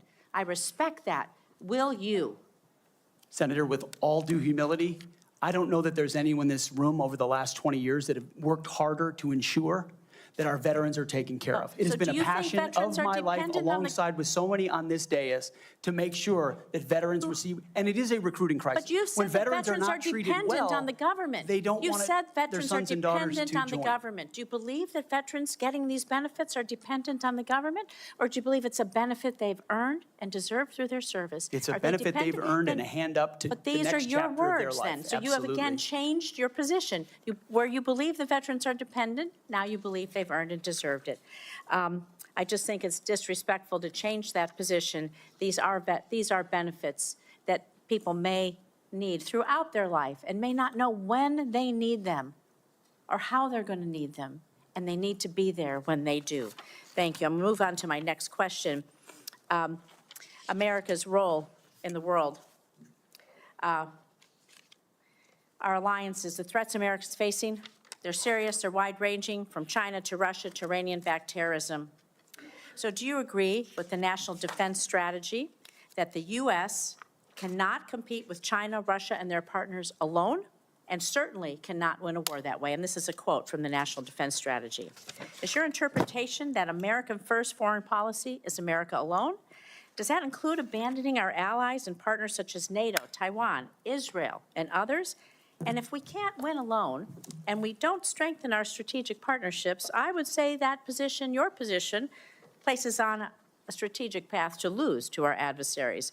So maybe you're okay with choosing that path for America. I want to know how you square that position with the positions you articulated in your book, where you wrote that NATO is at relic, at best a distraction, and should be scrapped and remade. Are you okay with sending us down a path where we can't win? Senator, the world has had, our friends in the world have had no better ally. Our allies and partners have had no better friend than President Donald Trump, who's I'm not talking reinvigorated a about NATO President alliance, Donald Trump. who's I'm stood talking about behind your Israel words. in every way, in ways this administration has not. He has ensured that the NATO alliance has become far more robust. He worked, Donald Trump worked going to with stand allies behind in the Ukraine? Pacific as well.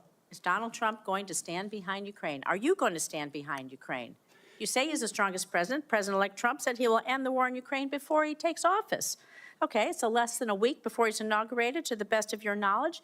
Do you have knowledge of a plan that he's going to use to rapidly end the war with Ukraine? Do you believe it's feasible, that it does not make unacceptable concessions to Vladimir Putin, who is a brutal dictator? And are you going to give President-elect Trump the military advice that you have given others to achieve the objective of us winning the war in Ukraine? How do you think a rapid end to the war that Vladimir Putin started will affect the United States standing across the world? Senator, I will always give clear guidance, my clear guidance, best guidance to the President of the United States on matters like that. Do you think that if we concede to Vladimir Putin that will hurt our credibility with our allies and partners? And do you not believe that our adversaries are watching? Perhaps you can take that for the record, Mr. Hegseth. Senator Schmidt.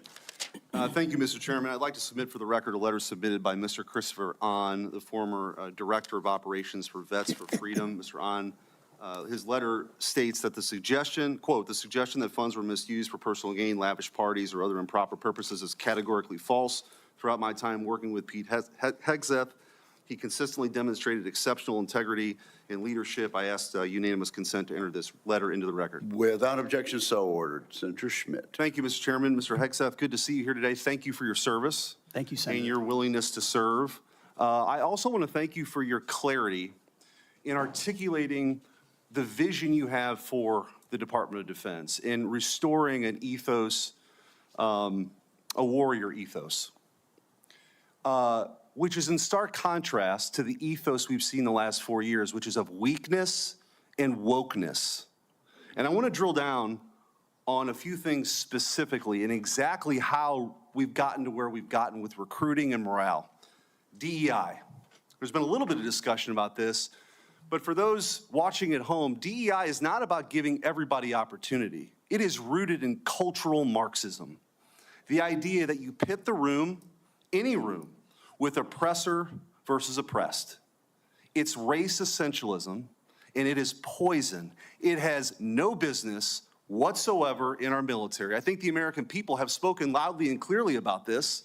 They're tired of this. They're tired of woke ideology, And to my Democrat colleagues on the other side, if you haven't picked up on that, you missed the plot. Because that's what November 5th partially was about. And so let's talk specifically about some of these DEI programs that have been funded. In our academies, specifically the Air Force Academy, it was advised as disfavored language to refer to your mom and dad as mom and dad. Okay? Dear mom and dad, I'm writing home. Don't say that. That's insane. We're all just people. You can't say that either. And in an effort to police this, in a 1984 Orwellian novel, there was actually an eyes and ears program to rat on your fellow students who might say mom and dad. Or just say, in a tough situation, you know what? We're all just people. Can't say that. This wasn't limited, by the way, to our academies. The Secretary of the Air Force, our current Secretary of the Air Force, in a memo from August of 2022, thought we had too many white officers, advocated for quotas. And if you crunch the numbers, that meant that 5,800 white officers who've worked really hard should be fired. In the United States of America, I don't know how we got here. And by the way, the Air Force isn't alone here. The Navy sort of touted a drag queen influencer. This stuff is insane. And people wonder why recruiting has dropped off. And let me just go through a few numbers, then I want to get your comments on how we fix this, because it's gone completely off the rails. In 2022, the Army missed their recruiting goal of 60,000 soldiers by over 15,000. In 2023, the Navy missed their recruiting goals by over 7,000. In 2022, the Air Force couldn't meet their standards, their numbers, even though they lowered their standards. They've lowered their standards to meet numbers they still can't get to. Mr. Hegseth, we got to fix this. I think what you've demonstrated today is that you have the talent and the ability and the desire to fix it. How are you going to fix it? Well, Senator, thank you for the question. First and foremost, up front, you have to tear out DEI and CRT initiatives root and branch out of institutions. 100%. And then you have to put in Army, Navy, and Air Force secretaries and others, civilian positions at the helm, who are committed to the same priorities that the President of the United States is, and if confirmed, the Secretary of Defense will be. Send a clear message that this is not a time for equity. Equity is a very different word than equality. Equality is the bedrock of our military. Men and women, duty positions in uniform, black, white, doesn't matter. We treat you equally based on who you are in the image of God as an individual. And we all get the same bad haircuts. You're not an individual, you're part of a group. Equity prescribes some sort of an outcome based on differing attributes that we have that divide us. What skin color are you? What gender are you? And then infuse that into institutions which manifest in things like quotas, formal or informal, which does what to morale? Sends it in the tubes. And it makes people feel like they're being judged by something other than how good they are at their job, which is poisonous inside institutions. So on top of this recruiting crisis, that wasn't enough for this administration. During the COVID hysteria and in their attempt to fire 100,000 people who worked for bigger companies because they didn't get the COVID shot, or to mask 5-year-olds, they decided also to make this a central plank in their policy at the Pentagon. 8,000 well-trained, so we got a recruiting crisis, 8,000 well-trained men and women were fired. Will you commit today, Mr. Hegseth, to recruit these folks back, to give them back pay, and give them an apology from the United States government for how they were disrespected? Senator, I will commit to this because the Commander-in-Chief has committed to this, that not only will they be reinstated, they will receive an apology, back pay, and rank that they lost because they were forced out due to an experimental vaccine. Thank you, and I'm a limited time, but I just want to say, for all the talk of experience and not coming from the same cocktail parties that permanent Washington is used to, you are a breath of fresh air.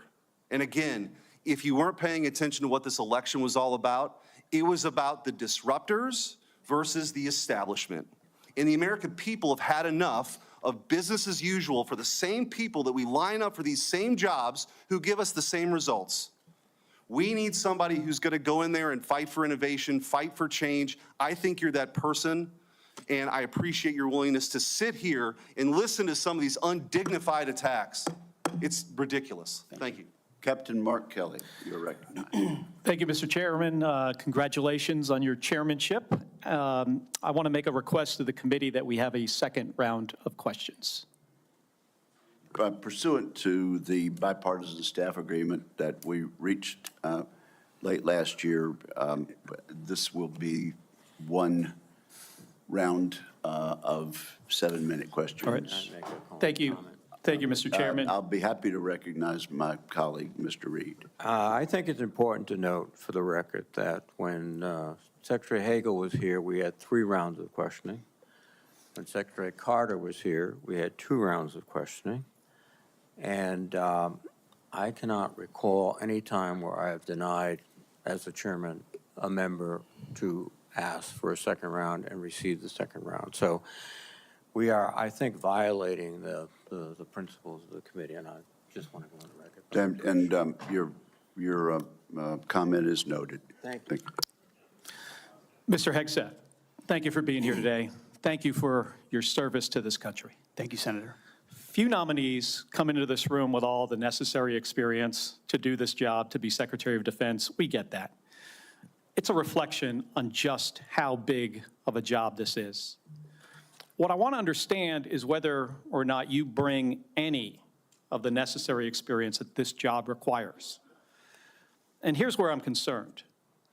Senator Coleman, in introducing you, and this is a quote, he said, "He has struggled and overcome great personal challenges," unquote. You walk in here saying that you've had personal and character issues in your past, including heavy drinking, which you wrote about. And you said, and this is a quote from you, that you said, "I sit before you as an open book."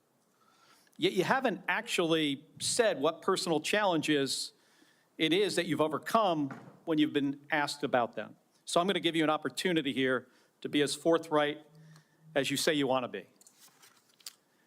So while leading Concerned Veterans of America, there were very specific cases cited by individuals about your conduct. I'm going to go through a few of them, and I just want you to tell me if these are true or false. Very simple. On Memorial Day 2014, at a CVA event in Virginia, you needed to be carried out of the event for being intoxicated. Senator, anonymous True. smears. Just true or false? Very simple. Summer of 2014 in Cleveland, drunk in public with the CVA team. Anonymous smears. I'm just asking for true or false questions, true or false answers. An event in North Carolina, drunk in front of 3 young female staff members after you had instituted a no alcohol policy and then reversed it. True or false? Anonymous smears. December of 2014 at the CVA Christmas party at the Grand Hyatt at Washington, D.C., you were noticeably intoxicated and had to be carried up to your room. Is that true or false? Anonymous smears. Another time, a CVA staffer stated that you passed out in the back of a party bus. Is that true or false? Anonymous smears. In 2014, while in Louisiana on official business for CVA, did you take your staff, including young female staff members, to a strip club? Absolutely not. Anonymous smears. So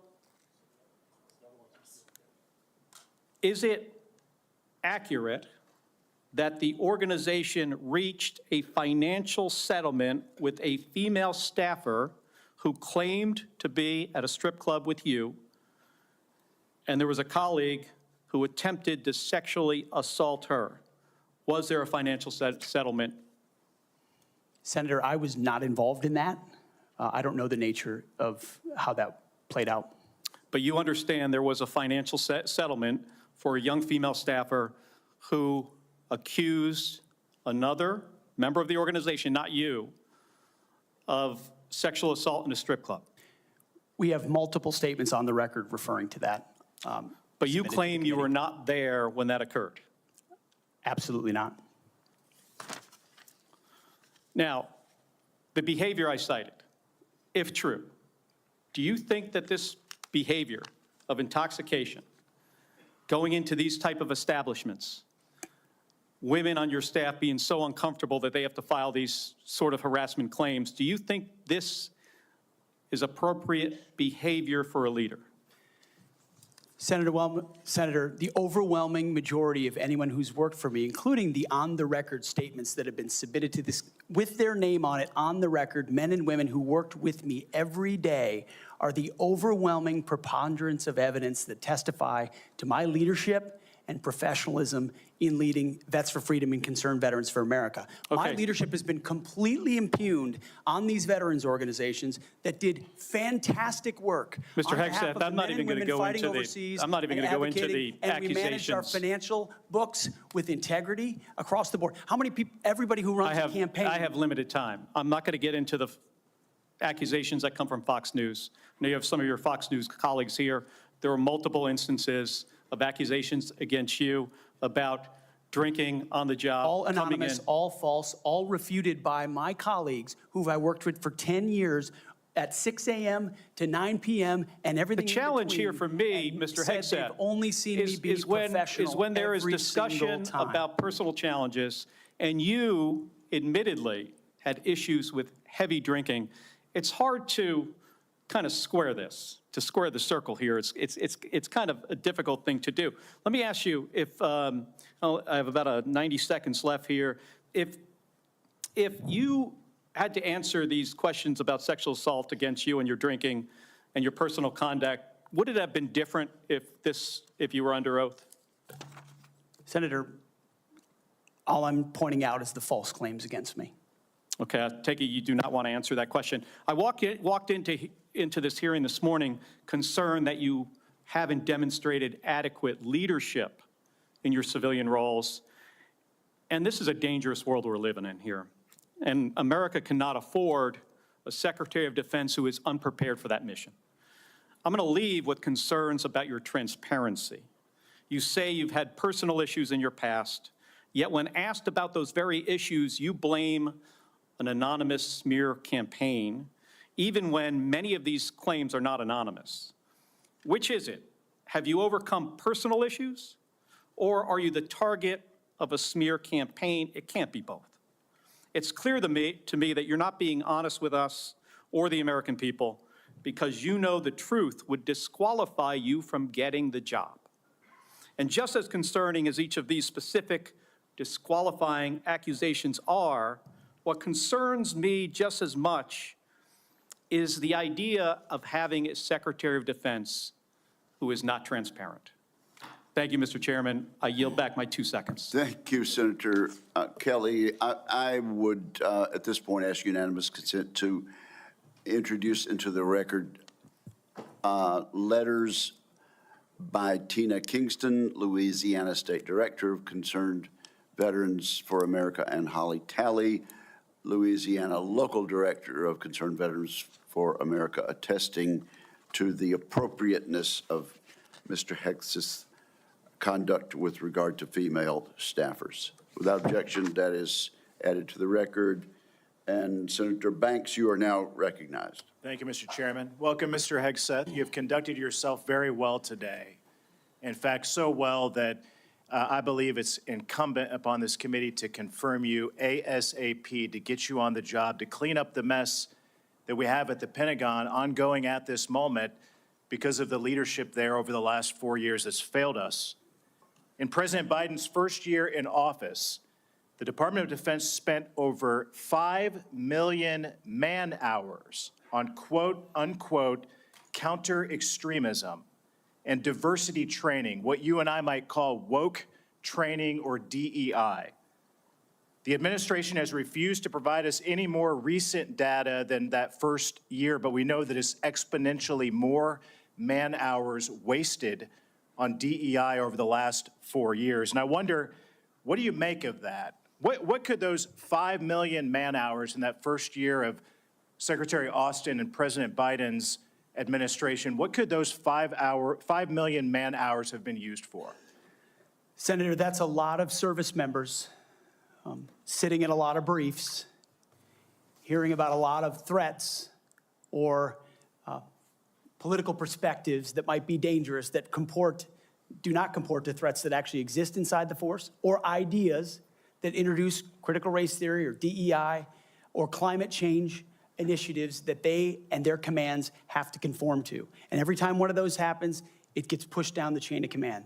That also includes new layers of leadership that have been created under this administration, committed to enforcing those types of DEI and CRT initiatives. So we hear 5 million man-hours, and that sounds like a lot. The more troubling aspect is how many training hours that takes away from a company commander or battalion commander or a wing commander who's out there trying to maintain their force, which is already constrained because of what the Biden administration has done to the defense budget and defense capabilities. So they're having to choose between the political prerogatives of the civilians who are demanding more DEI and CRT and gender quotas and the readiness of their forces. And I believe this Pentagon is prepared, because of our commander-in-chief, for a Secretary of Defense, should I be confirmed, that laser focuses on these issues, and they're ready to respond. They want to pack their rucksacks and go train because they understand we live in a dangerous world. I think that's an important point, a key point, because months later, while the priority of the Biden-Austin-led Pentagon was on DEI and woke training, one of the biggest embarrassments in American history happened when we lost 13 of our heroes in the botched withdrawal from Afghanistan. Secretary Austin testified before the House Armed Services Committee a couple of years ago, and responding to a question from me said he had, quote, no regrets about what happened in Afghanistan. I wonder, what do you make of that? Senator, it's shameful. They still tout it as the most successful airlift in American history, when what the rest of us all saw was true laid before our eyes. Utter failure, a destruction of a military legacy there, abandonment of our allies, death of American troops, detriment to our reputation, and then no answers and no accountability on the other side. And then what was unleashed because of what happened in Afghanistan? The October 7th attacks, an invasion into Ukraine. The world recognized weakness for what it was. And who bore the brunt for it? The troops on the front lines at Abbey Gate doing an impossible job, whose external security was the Taliban, because there was no actual plan for this under the Biden administration. And yet, not a single person, the only person held accountable in those moments was a Marine Corps lieutenant colonel who had the courage to stand up and say someone should be held accountable for that. His name is Stu Scheller. No one else involved has ever taken accountability for it. And when that microcosm becomes the reality of the perception of the American military or America's commitment to victory and success and positive outcomes, the world responds to that. President Trump is going to restore real deterrence by bringing a real warrior culture back, rebuilding our military, and ending wars properly. And if we have to fight them, winning them decisively. I served in Afghanistan, you served in Afghanistan. 75% of our nation's veterans disagree with how the withdrawal from Afghanistan was handled, the embarrassment of it. What that's done, I believe, has directly impacted our historic recruitment crisis in this country, without a doubt. And you've already talked about that, but how do we fix it? How do we bring pride back to wearing the uniform for the next generation, to inspire them to do what you and I did, to raise our right hand and take that oath and serve this great country? I really do think it comes back to strong, clear leadership, patriotic, pro-American leadership that says we're not going to focus on all the other political prerogatives. That's why we all have political perspectives. I said this before and I'll say it again. In uniform, none of that matters. You wear green, you wear blue, you bleed red. That's it. Who you vote for doesn't matter. But when the perception of that changes, then you don't want people deciding whether to serve based on a political party in power. That's a dangerous thing for continuity inside your military, and it's fragile right now. President Trump, and if I'm confirmed with my leadership, we're going to restore the continuity of an apolitical military that acts decisively and only based on merit. You and I They sound basic, but they're fundamental. You and I agree that wokeness is weakness. Mr. Hegseth, do you support racial quotas in recruitment or promotions in the United States military? Senator, I do not support any form of racial quota. Do you support affirmative action in our nation's military academies? Senator, I only support hiring and promoting and admitting the best and brightest, whatever their background is. I think that's very important. Mr. Hegseth, Lloyd Austin, the secretary, later went AWOL. He disappeared for days and never told the president, didn't even inform the president's chief of staff that he was going into the hospital. Would that ever occur on your watch? No, Senator. I know in any one of my jobs, if I had decided to go AWOL for even a day or two in uniform or around that, that would have been a concern. I believe accountability matters. No one to this day has ever, as you've said, been held accountable for what happened in Afghanistan. It was embarrassing to this country. It's impacted this country greatly. And I applaud you and President Trump for bringing accountability back to our Pentagon. With that, I yield back. Chair recognizes the distinguished ranking member for a unanimous consent request. Mr. Chairman, I would like to submit an article discussing some of the issues of readiness and DEI. There has been a comment that 5.9 million man-hours have been used for DEI. General Milley clarified that that is an estimate out of more than 2 billion man-hours that the Department of Defense invested during the time period. Where is this published, sir? This is published by Megan Myers, and I will get the Okay. Then military.com, I'm sorry. without objection, it will be admitted to the Thank you, record. Mr. Chairman. And Senator Slotkin, welcome to the committee. Thank and you. are recognized. Thank you, Senator, and thank you for referencing the great Carl Levin as you introduced me. We miss him in Michigan. For those who I haven't met in my 1 week that I've been sworn into the Senate, I'm a CIA officer recruited after 9/11. I did 3 tours armed in Iraq alongside the military. And have worked for 4 different secretaries of defense, both Democrat and Republican, proudly, and watched them make decisions that literally determine the life and death of Americans in the dark of night. I'm also a Democrat representing a state that Trump won, right? We both won on the same ballot. So I understand that President Trump has the right to nominate his people. We are going to have policies that we disagree with. All of that, to me, comes very standard. What I think I'm most concerned with is that no president has the right to use the uniformed military in a way that violates the U.S. Constitution and further taints the military as that apolitical institution that we all want, right? And our founders designed the system so that, we had posse comitatus, that we weren't going to use active duty military inside the United States and make American citizens potentially scared of their own military. We went through our own experience with that with the British. As the Secretary of Defense, you will be the one man standing in the breach should President Trump give an illegal order, right? I'm not saying he will, but if he does, you are going to be the guy that he calls to implement this order.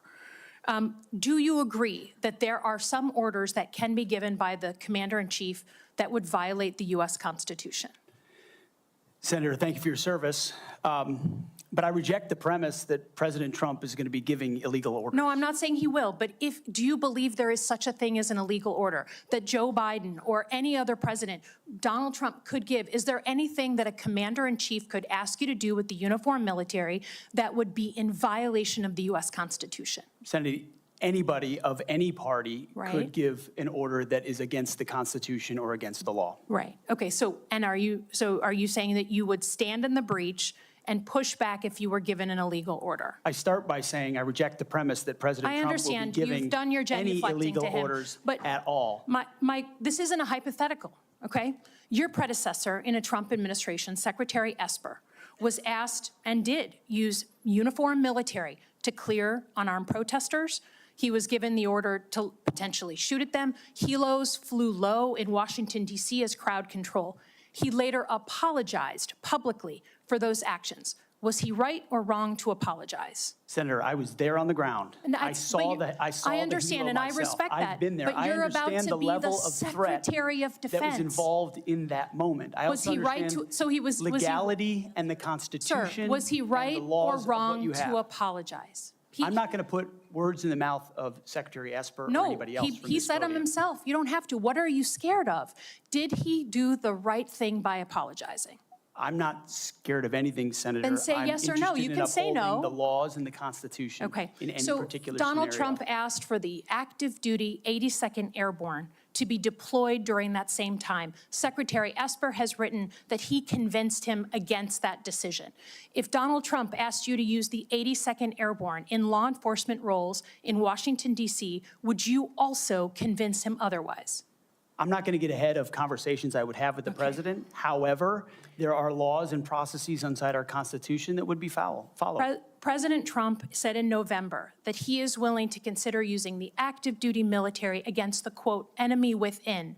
Have you been personally involved in discussions of using the U.S. military active duty inside the United States? Senator, I'm fine. I'm glad we finally got to the topic of border security equaling national security because it's been abdicated and ignored for the last 4 years. That wasn't my question. I'm just asking, have you been involved? You're about to be the Secretary of Defense, potentially. Have you been involved in discussions about using the active duty military inside the United States? Senator, I am not yet the Secretary of Defense. Right. I'm if just confirmed, I would be party to any number of But you haven't been in conversations, any of these which I would not conversations. reveal what I have discussed with the President of the United States just or have not. you been in conversations? You're going to be in charge of 3 million people, the active duty that I know you care about, I believe you care about. So have you been in conversations about using the active duty in any way?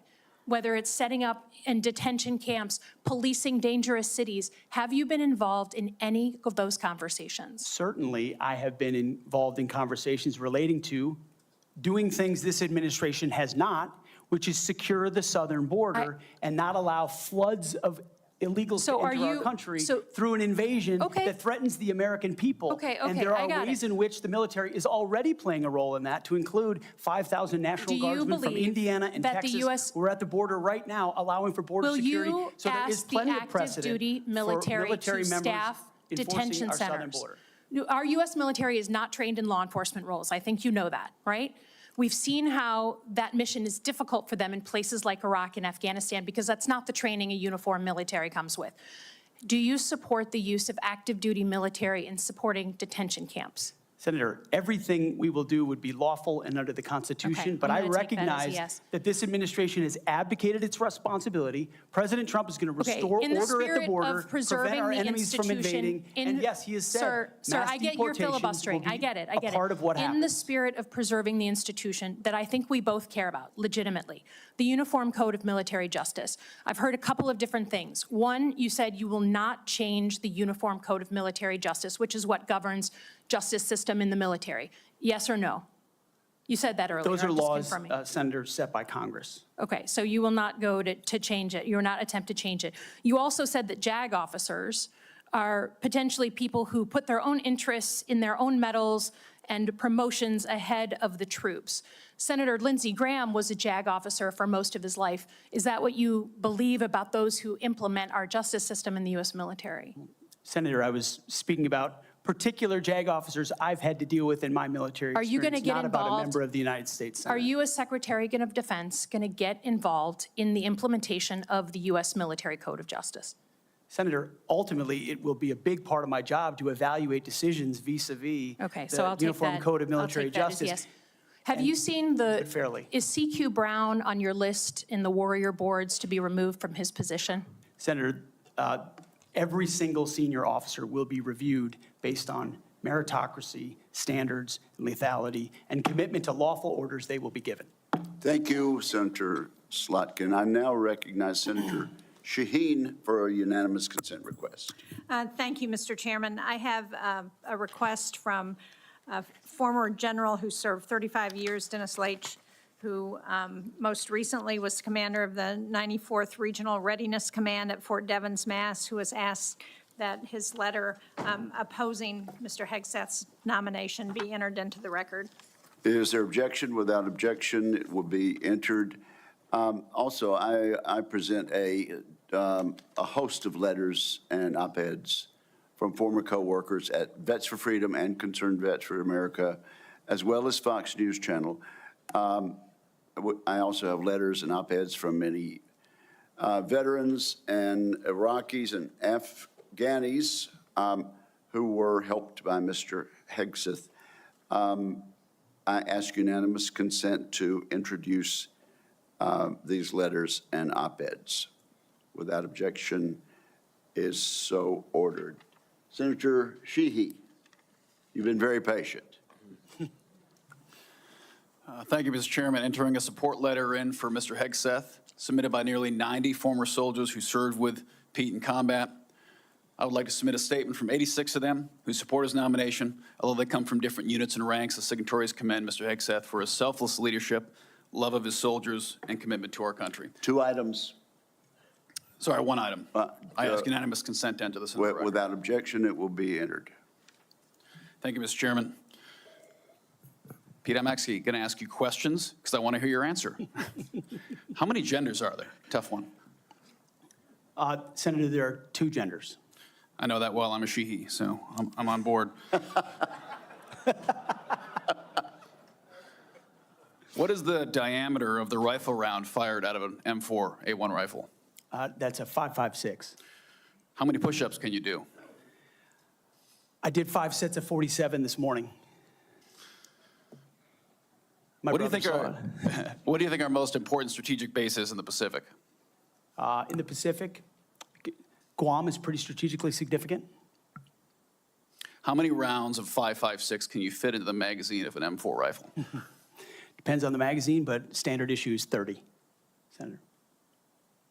And what size round does the M9 Beretta standard issue sidearm for the military fire? A 9mm, Senator. What kind of batteries do you put in your night vision goggle? Duracell. So right there, you're representing qualifications that show you understand what the warfighter deals with every single day on the battlefield. You understand what happens on the front line, where our troops will be. And what happens, unfortunately, in this country is decisions made in rooms like this, bad decisions, end up in dead 17, 18, 19-year-old Americans. And those Americans rarely come from families that sit in rooms like this. They come from lower, middle-income families who sometimes the military is their only way out. And they join because maybe they want to go to college. Maybe they had no other choice. Maybe they love this country. But for whatever reason, they joined and they sat on the dotted line. And when people like us screw up, they don't come home. And that's the one thing that I care about. As you remember when I shut the door, when you came with your entourage, Senator Coleman, I've known for a long time, and you and I sat together, asked you one question. You remember what that question was? Are you going to have the backs of the warfighters? Exactly. What is going to be your #1 priority? And I don't care, frankly, what all these letters and articles say. I've been a part of a smear campaign too, I get it. I care that you're going to have one thing in mind when you sit in that chair in that 5-sided building, and you told me what that was. So with that, you have my support. I'm sorry you have to go through a process like this, but it is one of the most important jobs in the world. We got to make sure you're ready for it. I thank you for your answers.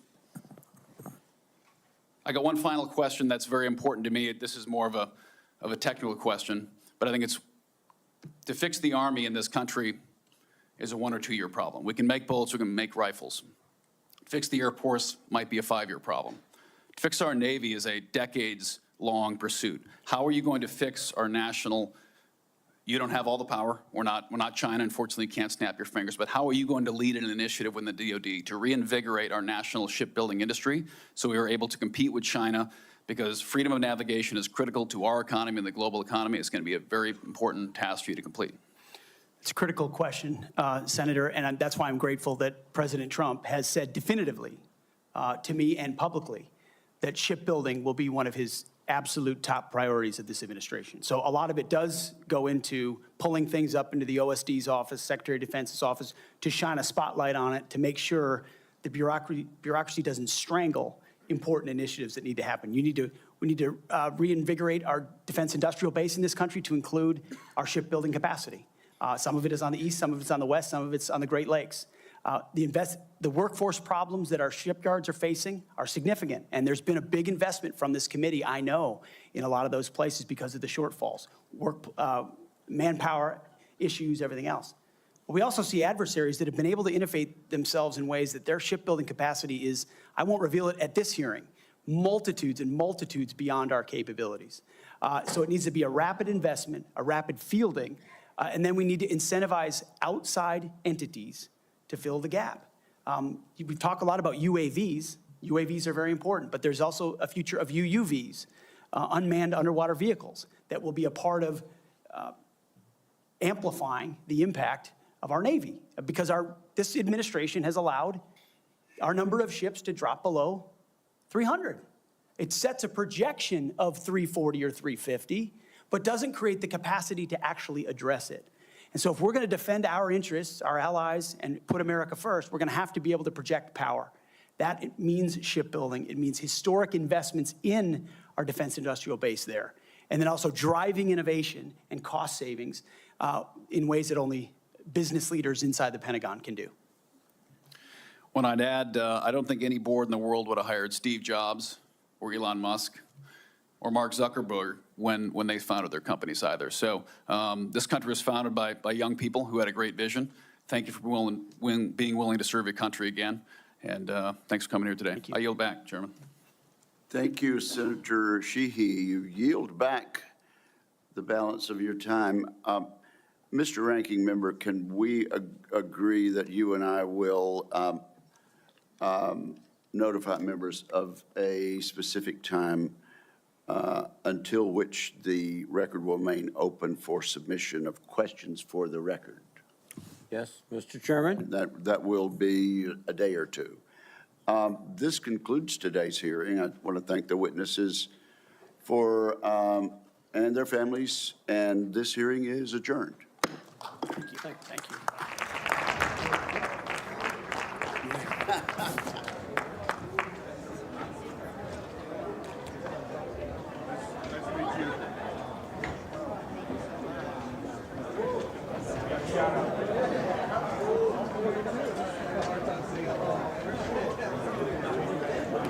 There's a ton out there.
Yeah, right.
It may or may not have been us.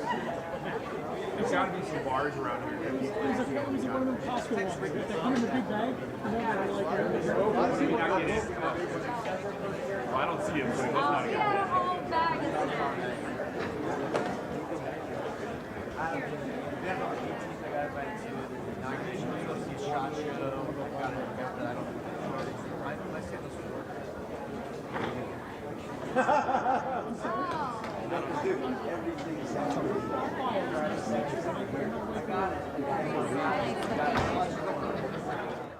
On Wednesday, President-elect Donald Trump's Secretary of State nominee, Senator Marco Rubio, appears before a confirmation hearing before the Senate Foreign Relations Committee. He served in the U.S. Senate since 2011 and was previously vice chair of the Senate Intelligence Committee. He also ran as a presidential candidate in 2016, but lost the nomination to Donald Trump. Before Congress, Marco Rubio was Speaker of the Florida House of Representatives.